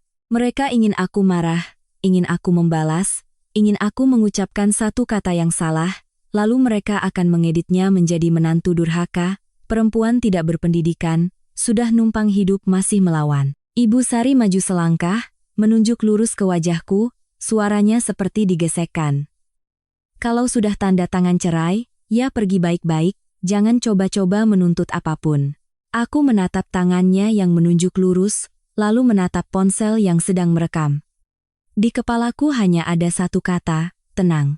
Aku mundur setengah langkah, agar mereka tidak punya alasan menuduhku mendorong orang tua. Aku mengeluarkan ponselku sendiri, menyalakan perekam suara dan video. Aku berkata perlahan dan jelas. Ibu datang ke sini untuk apa? Kalau mau bicara, silakan bicara dengan tertib. Kalau mau membuat keributan, saya akan panggil keamanan. Aku tidak lagi memanggilnya ibu, juga tidak lagi menyebut keluarga kita, karena rumah itu sudah menutup pintunya untukku. Mendengar aku menyebut keamanan, Ibu Sari semakin menjadi-jadi. Beliau berteriak, panggil saja. Panggil semua orang ke sini biar lihat perempuan macam, apa ini? Aku tidak menjawab. Aku hanya berdiri diam, membiarkan kameraku merekam segalanya. Aku biarkan mereka bicara, biarkan mereka menunjukkan wajah aslinya. Ada hal-hal yang semakin dibantah, semakin banyak karangan cerita yang muncul. Hanya dengan merekam kebenaranlah yang akan membuat mereka takut di kemudian hari. Sesaat kemudian, seorang tetangga membuka sedikit pintunya untuk mengintip. Ibu Sari langsung mengubah nada bicaranya, setengah menangis setengah bercerita, berakting seperti di panggung. Bu, lihatlah, Bu. Dia sudah makan harta keluarga saya bertahun-tahun, sekarang dia mau menuntut harta, menuntut uang, dia menyiksa anak saya. Mendengarnya aku marah hingga tercekat. Tapi aku tetap tidak membalas dengan mulut. Aku hanya merekam, memotret setiap wajah, setiap kalimat, setiap tindakan. Aku tahu, hari ini mereka datang bukan untuk menyelesaikan masalah. Mereka datang untuk menciptakan masalah. Dan orang yang menciptakan masalah biasanya yakin bahwa penonton hanya akan mendengar dari satu sisi. Malam harinya, setelah mereka bubar, aku menerima kabar lain dari seorang kenalan di dunia bisnis. Pesannya singkat tapi cukup untuk membuatku duduk tegak. Besok perusahaan di sana mengadakan pesta pengumuman promosi. Dia naik ke posisi tinggi, dan wanita itu juga akan diumumkan statusnya. Aku menatap pesan itu, segalanya menjadi klop. Citra diam bukan karena takut, tapi karena sedang menunggu panggung yang tepat untuk menyerang. Mereka butuh sebuah pesta, sebuah keramaian, untuk menjadikanku bahan lelucon, dan menjadikan mereka sebagai korban yang bijaksana. Tepat saat itu, ponselku bergetar. Pesan dari Citra, singkat tapi penuh provokasi. Besok datang ya Mbak, berdiri di luar gerbang saja juga boleh. Aku menatap kalimat itu sangat lama. Aku tidak lagi merasa marah. Aku hanya melihat dengan jelas. Dia ingin aku datang untuk dipermalukan. Dia ingin aku berdiri di luar seperti orang yang dicampakkan, agar dia bisa melangkah masuk sebagai calon nyonya besar. Aku mengetik satu balasan, tanpa tanda seru, tanpa emosi. Besok aku datang. Tapi tidak akan berdiri di luar gerbang. Selesai mengirim, aku meletakkan ponsel, berdiri, dan membuka lemari. Aku memilih satu setelan yang cukup formal, tidak mencolok, tidak biasa. Aku mengeluarkan sebuah USB yang sudah kusiapkan, memeriksa kembali isinya sekali lagi. Aku menambahkan sebuah amplop bersegel. Di dalamnya ada beberapa lembar cetakan penting, rapi, bersih, berurutan. Aku tidak perlu membawa banyak, aku hanya perlu membawa sesuatu yang akan membuat mereka tak sempat bereaksi. Sebelum tidur, aku berdiri di depan cermin menatap diriku lekat-lekat. Mataku tidak lagi merah, bibirku tidak lagi gemetar. Aku berbisik sangat pelan, seolah menasihati diriku agar tidak melunak di menit terakhir. Malam besok, cukup satu sapaannya saja untuk menghancurkan mereka semua. Malam sebelum pesta, aku hampir tidak tidur. Bukan karena takut, tapi karena pikiranku berputar seperti film, memutar ulang setiap kepingan kejadian yang telah dan akan terjadi. Aku tahu betul. Mereka memilih panggung yang ramai untuk mengesahkan kemenangan mereka. Maka aku juga harus memilih panggung yang sama untuk meletakkan kebenaran pada tempatnya. Tapi kebenaran tidak bisa dilempar begitu saja ke tengah keramaian seperti melempar batu. Harus ada urutan, ada saksi, ada jalan keluar. Jika tidak, yang akan tercemar justru namaku. Aku duduk di meja, membuka laptop, menatap folder data yang sudah kutata. Ada hal-hal yang dulu kuanggap sebagai urusan suami istri, urusan internal yang tak perlu diketahui siapapun. Tapi ketika mereka menariknya keluar, menjadikannya senjata, aku tidak lagi punya hak untuk naif. Aku menasihati diriku sendiri dengan sangat tegas. Aku tidak balas dendam, aku membela diri. Aku tidak merusak, aku mengembalikan kebenaran. Dan kebenaran, jika disampaikan dengan cara yang benar, selalu lebih kuat dari fitnah. Aku pernah punya kehidupan lain sebelum mundur ke belakang Arya. Dulu, aku bukan wanita yang hanya berkutat di dapur seperti sindiran Ibu Sari. Aku pernah bekerja di sebuah grup perusahaan besar, pernah menangani proyek-proyek sulit, pernah mengikuti rapat di mana salah satu angka saja bisa meruntuhkan seluruh rencana. Aku terbiasa dengan tekanan, terbiasa berhadapan dengan orang-orang berkuasa. Hanya saja, saat menikah, aku sengaja memilih mundur. Kupikir, aku mundur untuk menjaga rumah tangga, agar suami tenang, agar keluarga harmonis. Aku tidak menyangka kemunduranku itu dianggap sebagai habis nilai. Selama bertahun-tahun di belakang Arya, ada beberapa berkas strategis yang pernah kuikuti dari awal, dan karena alasan prosedur, namaku masih tercantum dalam beberapa dokumen kerja sama lama. Hal itu, bagiku dulu, hanyalah formalitas. Tapi bagi orang yang mengerti dokumen, itu adalah sebuah kunci. Ada orang di dewan direksi yang masih mengingatku, masih tahu bahwa akulah yang pernah menyelesaikan masalah-masalah rumit yang tidak bisa diselesaikan Arya. Hanya saja karena aku tidak muncul, mereka diam. Tapi diam bukan berarti lupa. Aku membuat janji bertemu dengan pengacara di pagi hari, sebelum jam kerja, di sebuah kantor kecil yang privat. Pengacara itu melihat tumpukan kertas yang kubawa, tidak banyak bicara, hanya bertanya satu hal, "Ibu mau damai atau mau menang?" Aku langsung menjawab, "Saya mau bersih. Saya mau semuanya jelas, sesuai hukum, sesuai prosedur, agar mereka tidak bisa memutarbalikkan fakta." Aku menyerahkan bukti-bukti fitnah, foto editan, amplop anonim, rekaman kamera, bahkan berkas yang memintaku menandatangani tidak ada kontribusi. Pengacara itu mengangguk, berkata dengan tegas, "Apa yang mereka lakukan sudah cukup untuk kita serang balik. Tapi ibu harus disiplin. Jangan berdebat langsung, jangan emosi." Aku mengangguk. Saya mengerti. Beberapa hari ini mereka mencoba mendorongku ke kondisi tidak stabil agar mereka bisa menyimpulkan, perempuan ini gila. Aku tidak akan memberi mereka alasan itu, aku hanya butuh berdiri tegak. Meninggalkan kantor pengacara, aku menelepon seniorku. Telepon langsung diangkat, suaranya lugas. "Ibu sudah siap?" Aku menjawab, "Siap, tapi saya mau menyatukan rencana lagi. Saya tidak mau muncul terlalu cepat, juga tidak terlalu lambat. Terlalu cepat, mereka punya waktu untuk membungkamku, mematikan listrik, mengusirku. Terlalu lambat, mereka sudah keburu membentuk opini publik sesuai keinginan mereka." Aku menjelaskan dengan tegas, saya akan muncul tepat di momen puncaknya. Tidak lebih cepat, tidak lebih lambat. Aku menetapkan syarat pada seniorku, yang juga menjadi syarat bagi diriku sendiri. Saya tidak mau menghancurkan siapapun dengan gosip. Saya mau mereka mengekspos diri mereka sendiri di hadapan orang banyak. Seniorku diam sejenak, lalu menjawab dengan gaya orang berpengalaman. "Kalau begitu, biarkan mereka yang bicara. Asalkan ibu masuk dari pintu yang benar." Mendengar kalimat pintu yang benar, hatiku terasa lebih tenang. Dalam permainan kekuasaan, pintu mana yang kita pilih untuk masuk lebih penting daripada seberapa cepat kita melangkah. Salah pintu, kita akan menjadi pengacau. Benar pintu, kita akan menjadi tamu yang diundang. Sore itu, aku menerima informasi tambahan yang valid melalui seorang kenalan di sistem internal. Informasinya singkat tapi cukup untuk membuatku lega. Citra pernah punya catatan buruk di masa lalu, pernah mengubah data pribadinya, menyembunyikan sebuah periode kerja yang sensitif untuk bisa naik jabatan dengan cepat. Bukan gosip, melainkan jejak yang bisa diverifikasi jika Dewan Personalia mau memeriksa. Aku tidak akan langsung menggunakannya. Aku tahu betul, jika diungkap terlalu cepat, akan disebut fitnah. Tapi jika diungkap di waktu yang tepat, akan menjadi pertanyaan yang wajib mereka jawab. Aku hanya memilih membawa serangan pertama. Sebuah dokumen yang membuktikan bahwa proyek yang sedang dibanggakan Arya sebenarnya lahir dari usulan dan revisi yang pernah kuikuti. Aku tidak akan mengatakan itu hasil kerjaku dengan mulut, biar dokumen yang bicara. Dokumen tidak berdebat.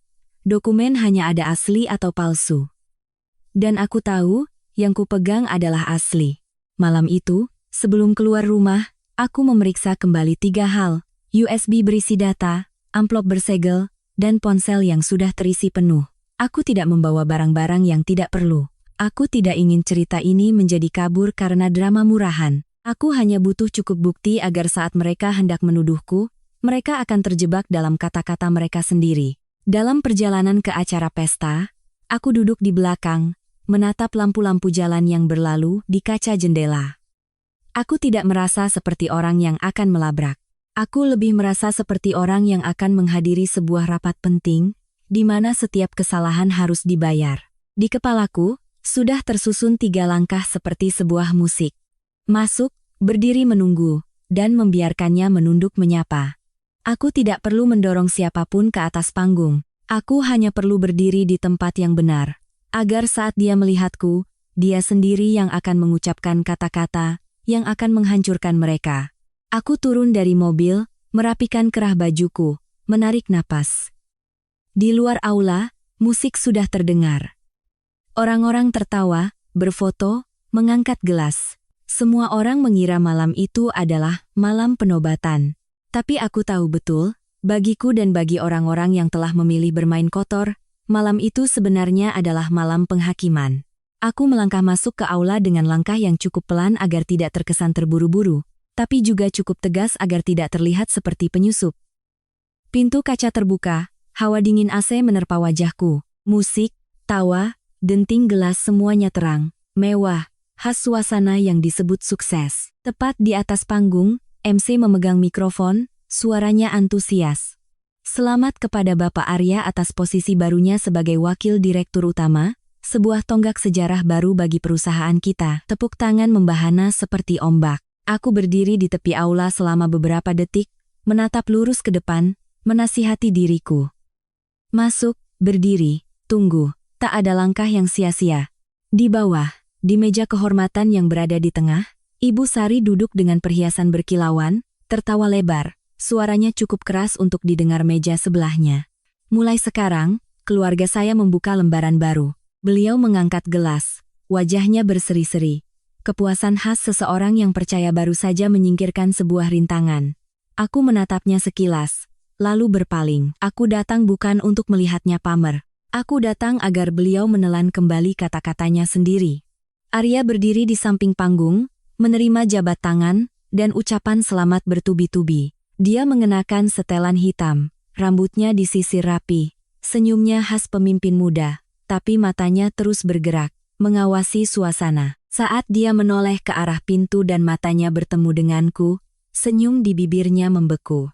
Aku melihat dengan jelas rahangnya mengeras. Dia berjalan cepat menuruni beberapa anak tangga, lurus ke arahku. Wajahnya menegang, suaranya direndahkan tapi penuh tekanan. Kamu kesini mau apa? Mau bikin gara-gara? Pertanyaan itu seolah menempatkannya sebagai korban, dan aku sebagai pengacau. Aku menatapnya tanpa menghindar, menjawab singkat dan dingin.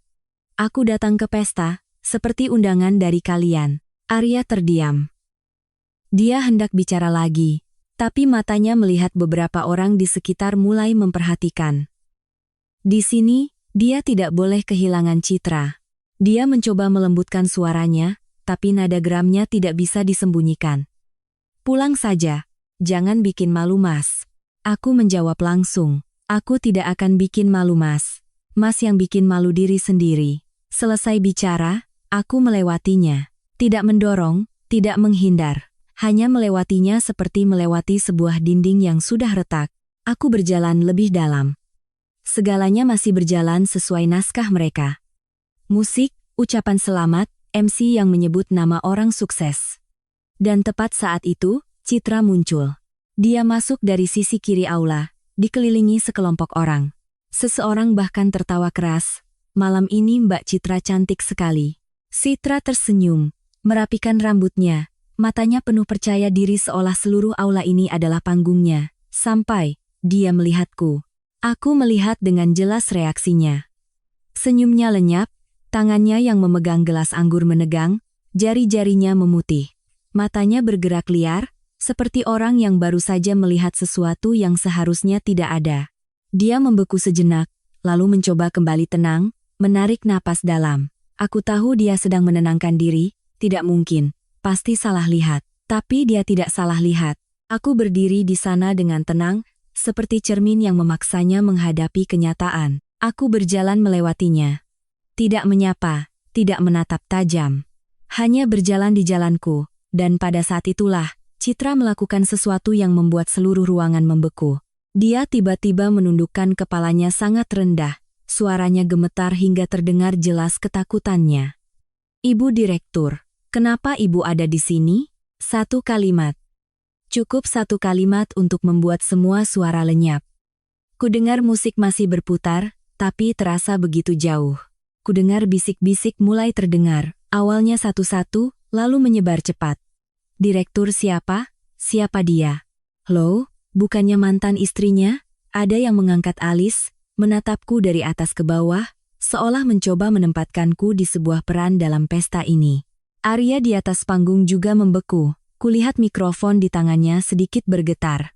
Di meja kehormatan, Ibu Sari yang sedang mengangkat gelas, tangannya terhenti. Gelas itu terlepas, jatuh ke meja, menggelinding, lalu pecah di lantai. Beliau berdiri, wajahnya pucat pasi seperti disiram air dingin. Beliau menatap Citra, lalu menatapku, mulutnya tergagap panik. Kak, kamu salah sapa orang. Beliau mencoba tertawa, tapi senyumnya kaku. Beliau hendak menarik Citra, tapi kakinya seolah terpaku di lantai. Aku tidak langsung menjelaskan. Aku tidak perlu. Aku hanya mengangkat kepala menatap panggung, menatap lurus ke arah MC dan Arya, suaraku cukup terdengar tapi tidak meninggi. Pestanya seru, lanjutkan saja. Kalimat itu bukan untuk pamer. Itu adalah tusukan pisau kecil ke ilusi yang sedang mereka pegang, bahwa mereka mengendalikan segalanya. Momen berikutnya terjadi persis seperti yang sudah kuperhitungkan. Dari sisi kanan aula, seorang pria tua mengenakan setelan jas, penampilannya berwibawa, berjalan lurus ke arahku. Beliau tidak menatap Arya, juga tidak peduli pada tatapan-tatapan yang tertuju padanya.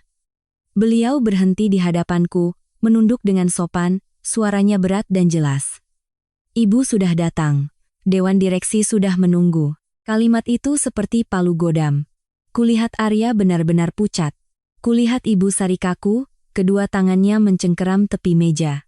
Kulihat Citra membeku, gelas di tangannya bergetar. Seluruh aula masih terang, masih penuh musik dan bunga. Tapi sejak saat itu, semua orang mengerti, pesta ini baru saja berganti tuan rumah. Dan aku, orang yang mereka usir seperti barang tak berharga, kini berdiri di tengah tempat yang mereka inginkan untuk pamer kemenangan, dengan status yang tidak berani mereka sebutkan. Begitu pria tua itu selesai bicara dan mengatakan dewan direksi sudah menunggu, seluruh aula seolah kehabisan napas. MC di atas panggung tampak sangat bingung, matanya berpindah-pindah seolah mencari petunjuk. Sedangkan Arya, dia tidak lagi bisa mempertahankan ketenangannya. Dia melangkah maju, merebut mikrofon, memasang senyum kaku, mencoba menyelamatkan situasi di tengah bisik-bisik yang menyebar seperti api. Ah, tenang semuanya. Ini hanya mantan istri saya. Mungkin ada salah paham. Jangan salah paham ya. Dia mengucapkan kata mantan istri dengan sangat cepat, seolah ingin menempelkan label itu padaku agar semua orang melihatku seperti itu. Orang yang sudah dicampakkan, orang yang tidak lagi relevan. Aku menatapnya sejenak. Di balik topengnya, aku melihat dengan jelas kepanikan. Pria ini tidak takut aku mengacaukan pestanya. Dia takut pada sesuatu yang lain. Dia takut pada kekuasaan yang sesungguhnya, yang kini berdiri di hadapannya, tepat di panggung yang dia kira miliknya. Aku tidak merebut mikrofon. Aku hanya melangkah naik satu anak tangga, mengangkat tangan meminta waktu 30 detik, seperti cara orang meminta giliran bicara di sebuah rapat. Suaraku tenang, tidak tinggi, tidak penuh kebencian, tapi cukup menggema untuk didengar seluruh aula. Saya datang bukan untuk mengacaukan pesta. Saya datang untuk mengambil kembali apa yang menjadi milik saya. Kalimat itu membuat banyak orang terdiam. Karena jika seorang mantan istri datang untuk membuat keributan, dia akan menangis, akan memaki, akan menuntut keadilan. Sedangkan aku berdiri di sana, suaraku seperti seseorang yang datang untuk sebuah urusan yang sudah terjadwal. Aku menatap lurus ke bawah, ke arah wajah-wajah yang sedang menyelidik. Aku tidak menceritakan soal pernikahan, tidak mengungkit surat cerai. Aku langsung ke inti masalah yang paling mereka takuti. Aku mengeluarkan sebuah kartu dan surat undangan berstempel dari tasku, mengangkatnya cukup tinggi agar orang di dekatku bisa melihat, baru kemudian menoleh perlahan ke arah MC. Saya adalah perwakilan pemegang saham dari mitra strategis. Malam ini, saya datang sesuai jadwal kerja yang sudah dikonfirmasi. Selesai bicara, hening sejenak. Cukup 1 detik, tapi cukup bagi orang-orang berpengalaman untuk mengerti ini bukan lelucon. Terdengar suara dengusan dari Arya. Dia kehilangan kendali, suaranya tiba-tiba meninggi di tengah aula. Kamu main drama apa? Kamu pakai status apa? Pertanyaan status apa itu terdengar persis seperti cara Ibu Sari pernah bertanya padaku saat aku berkata, akan ada harinya kalian harus memanggilku sesuai posisiku.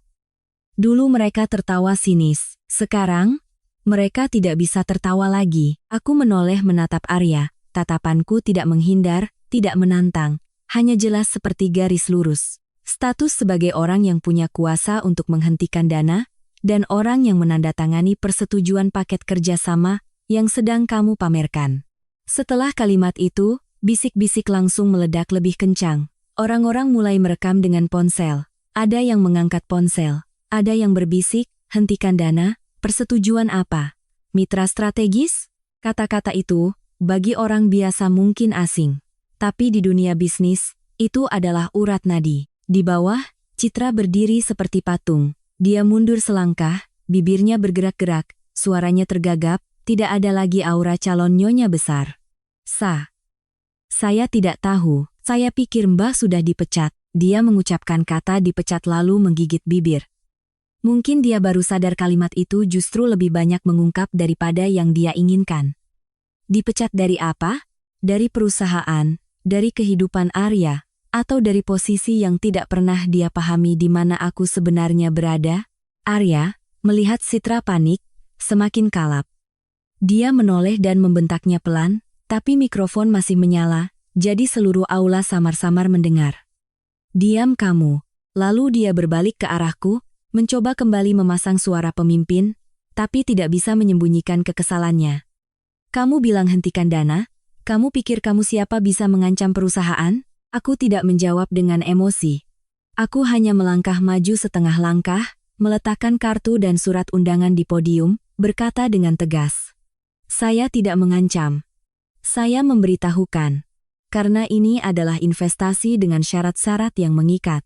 Jika dilanggar, maka dihentikan. Ibu Sari di meja kehormatan tidak tahan lagi.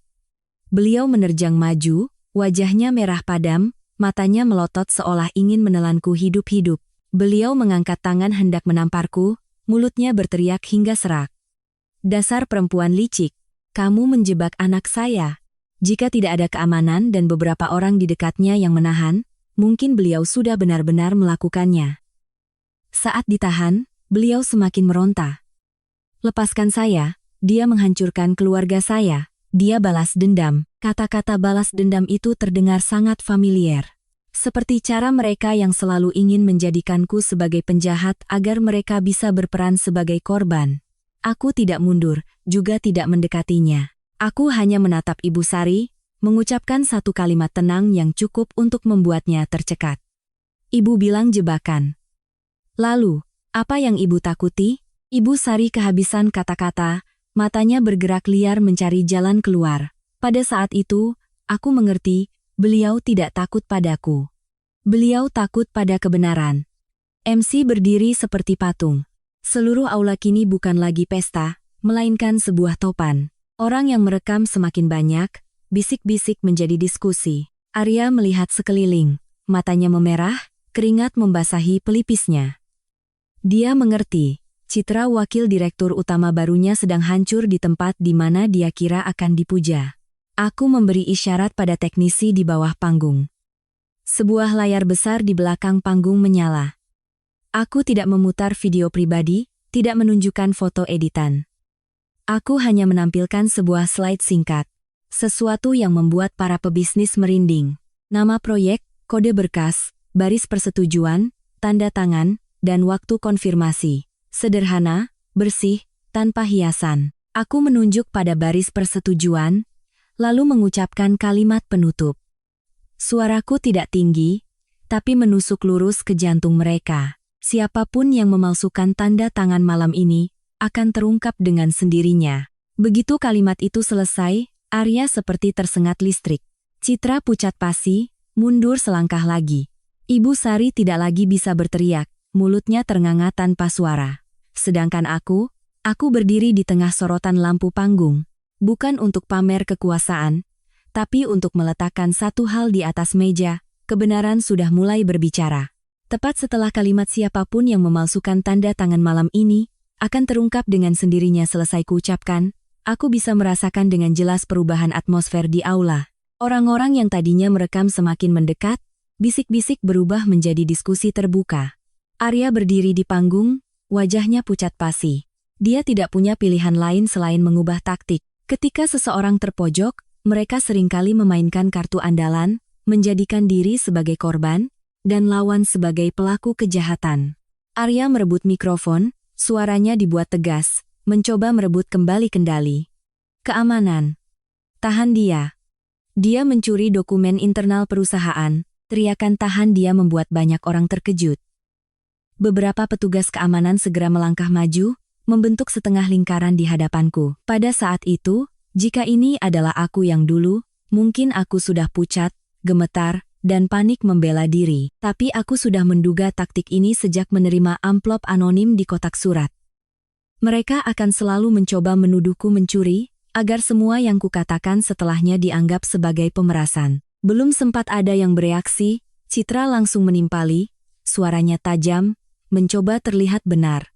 Benar, dia memeras perusahaan. Saya punya buktinya.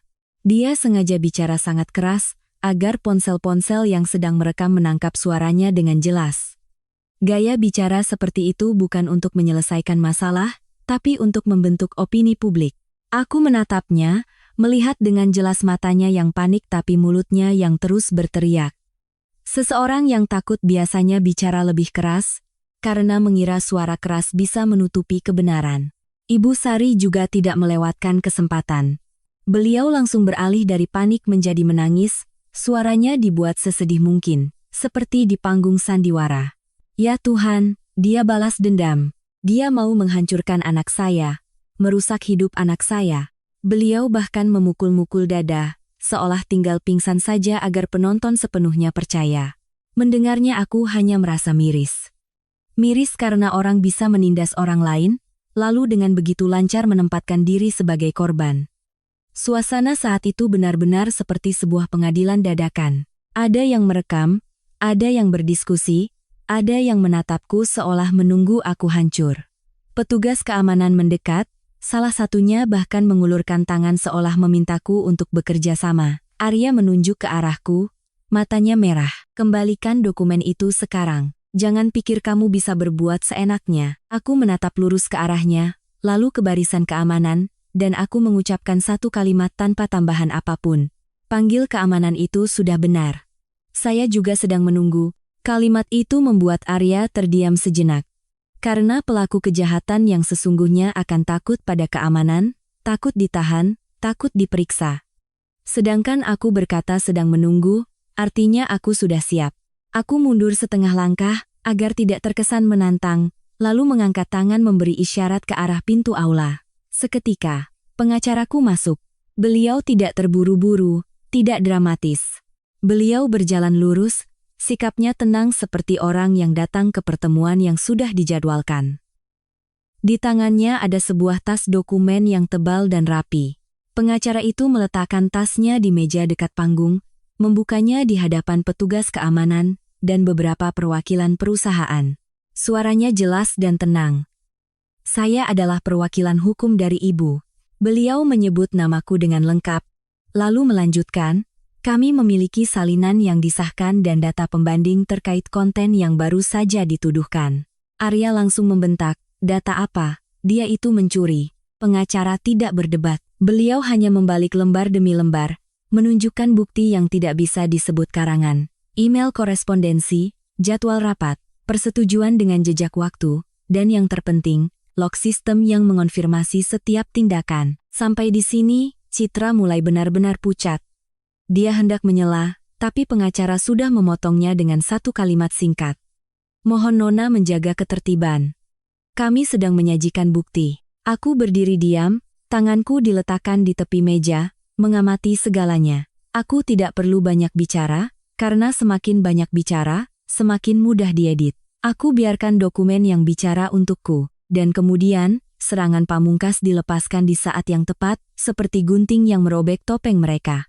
Pengacara berkata perlahan, setiap katanya jelas seperti paku. Tanda tangan yang dipalsukan bukanlah tanda tangan klien saya dalam dokumen pribadi. Ini adalah tanda tangan klien saya yang disalahgunakan untuk melegalkan 2 transaksi penarikan dana proyek. Seluruh aula riuh. Orang-orang tidak lagi berbisik, mereka mulai heboh. Arya membuka mulut tapi tak ada suara yang keluar. Pengacara melanjutkan dengan suara datar. Pelaku yang melakukan persetujuan menggunakan akun internal yang berada di bawah wewenang Bapak Arya. Log sistem telah mengonfirmasi waktu, perangkat, dan rangkaian tindakannya. Mendengar itu, Arya pucat pasi. Keringat di keningnya terlihat jelas di bawah sorotan lampu. Dia berbalik menatap Citra, tatapannya seolah ingin mengulitinya hidup-hidup. Kamu bilang, kamu sudah bereskan semuanya. Kalimat itu keluar begitu saja, tanpa bisa ditahan. Dan justru kalimat itulah yang menjadi tamparan bagi Citra di hadapan orang banyak. Dia mundur, bibirnya gemetar, matanya bergerak liar mencari jalan keluar. Ibu Sari yang tadinya menangis juga kehabisan kata-kata. Beliau berhenti, menatap Arya, lalu menatapku, seolah tidak mengerti kenapa drama tahan dia tiba-tiba berubah menjadi drama tahan anakku. Petugas keamanan saat itu tidak lagi berdiri dengan sikap tegas di hadapan Arya. Mereka saling pandang, lalu menatap ke arah perwakilan pemegang saham yang berdiri di dekat pintu. Dan pada saat itulah, pria tua yang tadi maju, suaranya berat tapi tegas, langsung di tempat. Tidak perlu berputar-putar, silakan Bapak Arya ikut ke ruang rapat sementara. Mulai sekarang, Anda dinonaktifkan dari jabatan untuk keperluan audit. Kalimat itu seperti ketukan palu. Arya membeku, Citra membeku. Ibu Sari berpegangan pada tepi meja seolah akan pingsan. Sedangkan aku hanya menghela napas sangat pelan.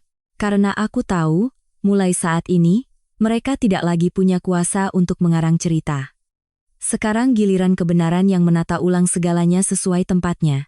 Tepat setelah perwakilan pemegang saham mengucapkan kalimat dinonaktifkan dari jabatan, seluruh aula seolah kehabisan udara. Arya berdiri kaku, bibirnya bergerak-gerak tanpa suara. Orang-orang yang tadi bersulang untuknya kini saling pandang dengan curiga. Sedangkan Citra, dia seperti seseorang yang pakaian mewahnya baru saja direnggut paksa. Berdiri di sana bingung harus maju atau mundur. Dialah yang pertama kali bereaksi. Sesuai dengan naluri seseorang yang terbiasa hidup dengan pertunjukan, Citra berteriak, suaranya melengking, mencoba membalikkan keadaan di hadapan orang banyak. Ini semua rekayasa. Dia cemburu. Dia tidak terima Mas Arya punya pasangan baru, jadi dia mengarang semuanya. Dia bicara sambil menunjuk ke arahku, mencoba mengubah cerita dari data dan dokumen menjadi drama perempuan cemburu. Aku menatapnya. Hatiku tidak panas, karena aku mengerti. Ketika seseorang kehabisan argumen, mereka akan menyeret masalah ke ranah emosi untuk mengaburkan kebenaran. Aku tidak membalasnya dengan kata-kata kasar. Aku hanya berjalan ke dekat tumpukan dokumen, mengeluarkan selembar kertas yang sudah kusiapkan di dalam amplop bersegel. Aku memberikannya pada pengacara, lalu menatap lurus ke arah Citra, suaraku tenang. Kamu boleh bilang aku cemburu, tapi ini bukan soal cemburu, ini soal berkas. Aku berhenti sejenak, cukup untuk membuat semua orang menahan napas, lalu melanjutkan. Berkas kepegawaianmu ada indikasi penyembunyian informasi, dan ada seseorang di dalam sistem yang melindungimu agar lolos dari pemeriksaan. Citra terkejut. Kejutan khas seseorang yang rahasianya disentuh. Dia menggelengkan kepala berulang kali, suaranya meninggi. Kamu bicara sembarangan. Kamu punya hak apa memeriksa berkas orang lain? Aku tetap tidak berteriak. Aku hanya menjawab singkat. Hak untuk bertanya, ketika kamu berada di posisi yang mempengaruhi investasi dan reputasi mitra. Kalimat itu membuat banyak orang di aula saling pandang, karena mitra dan investasi adalah hal yang tidak bisa dianggap remeh. Perwakilan pemegang saham melangkah maju, suaranya berat, tapi tajam. Tak perlu mikrofon pun terdengar jelas. Nona Citra. Beliau memanggil namanya dengan jelas, membuat Citra seketika terlihat kecil. Beliau menatap lurus, mengajukan satu pertanyaan yang menusuk. Apakah benar Anda pernah dikenai sanksi disipliner di perusahaan lama Anda karena kasus penipuan? Seluruh aula riuh. Cukup satu pertanyaan, tapi itu menyeret seluruh masa lalunya ke terang. Bukan gosip, bukan makian, melainkan sebuah pertanyaan resmi dari orang yang berhak bertanya. Wajah Citra pucat pasi. Dia membeku selama beberapa detik, lalu berbalik menatap Arya seolah meminta pertolongan. Tatapannya saat itu tidak lagi angkuh, hanya ada kepanikan yang telanjang. Tapi Arya saat ini seperti terkunci. Dia tidak berani bicara, juga tidak tahu harus bicara apa. Setiap kata yang diucapkannya sekarang bisa menjadi bukti yang memberatkannya. Dia menunduk, menghindari tatapan Citra, menghindari tatapan semua orang. Citra gemetar, tergagap. Saya tidak. Mereka memfitnah saya. Semakin dia bicara, semakin terlihat lemahnya. Orang bisa difitnah sekali, tapi tidak ada yang bisa memfitnah seluruh sistem pertanyaan dan verifikasi. Ibu Sari yang tadinya berteriak-teriak, kini seperti membatu. Beliau melihat Arya diminta ke ruang rapat, melihat Citra diinterogasi di depan umum.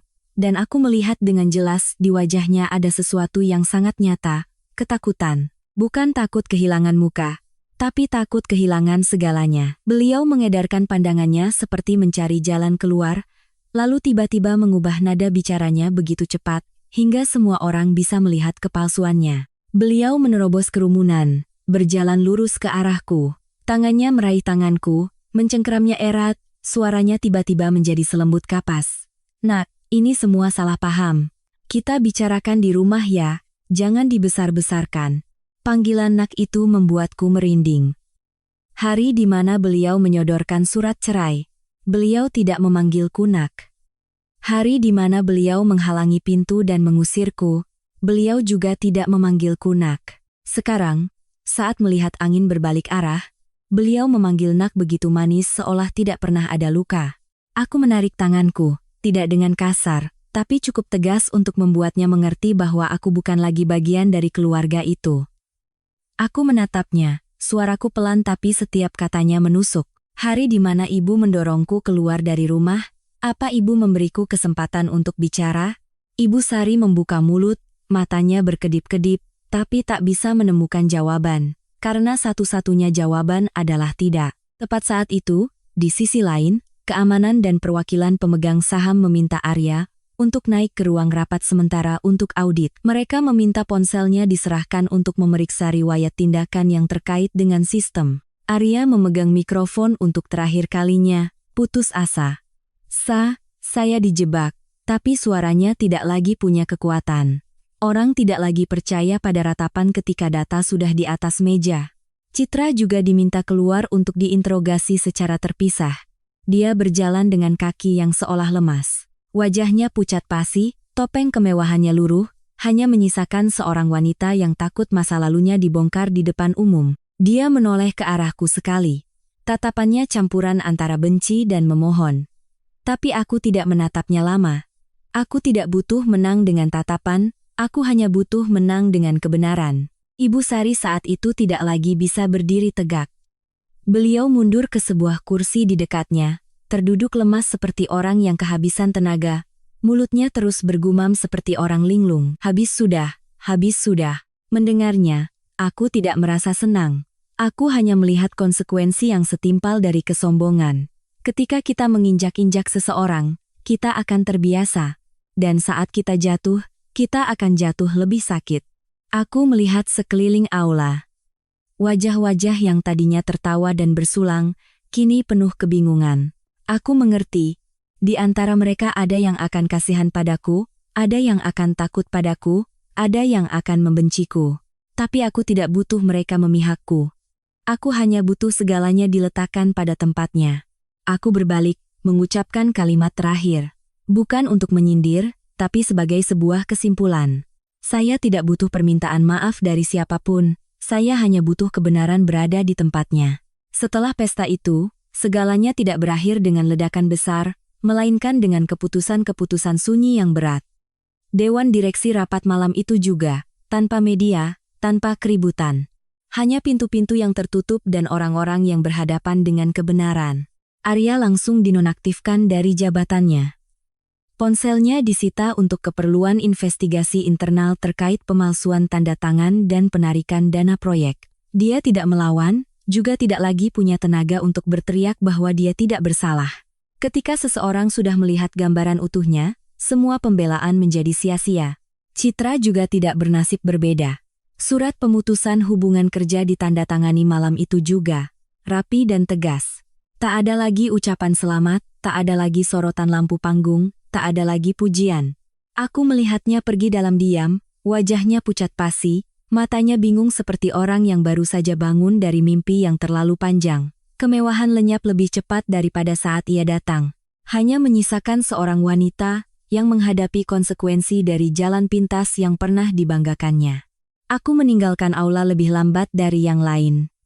Di luar, udara sudah lebih sejuk, tidak lagi pengap seperti di dalam.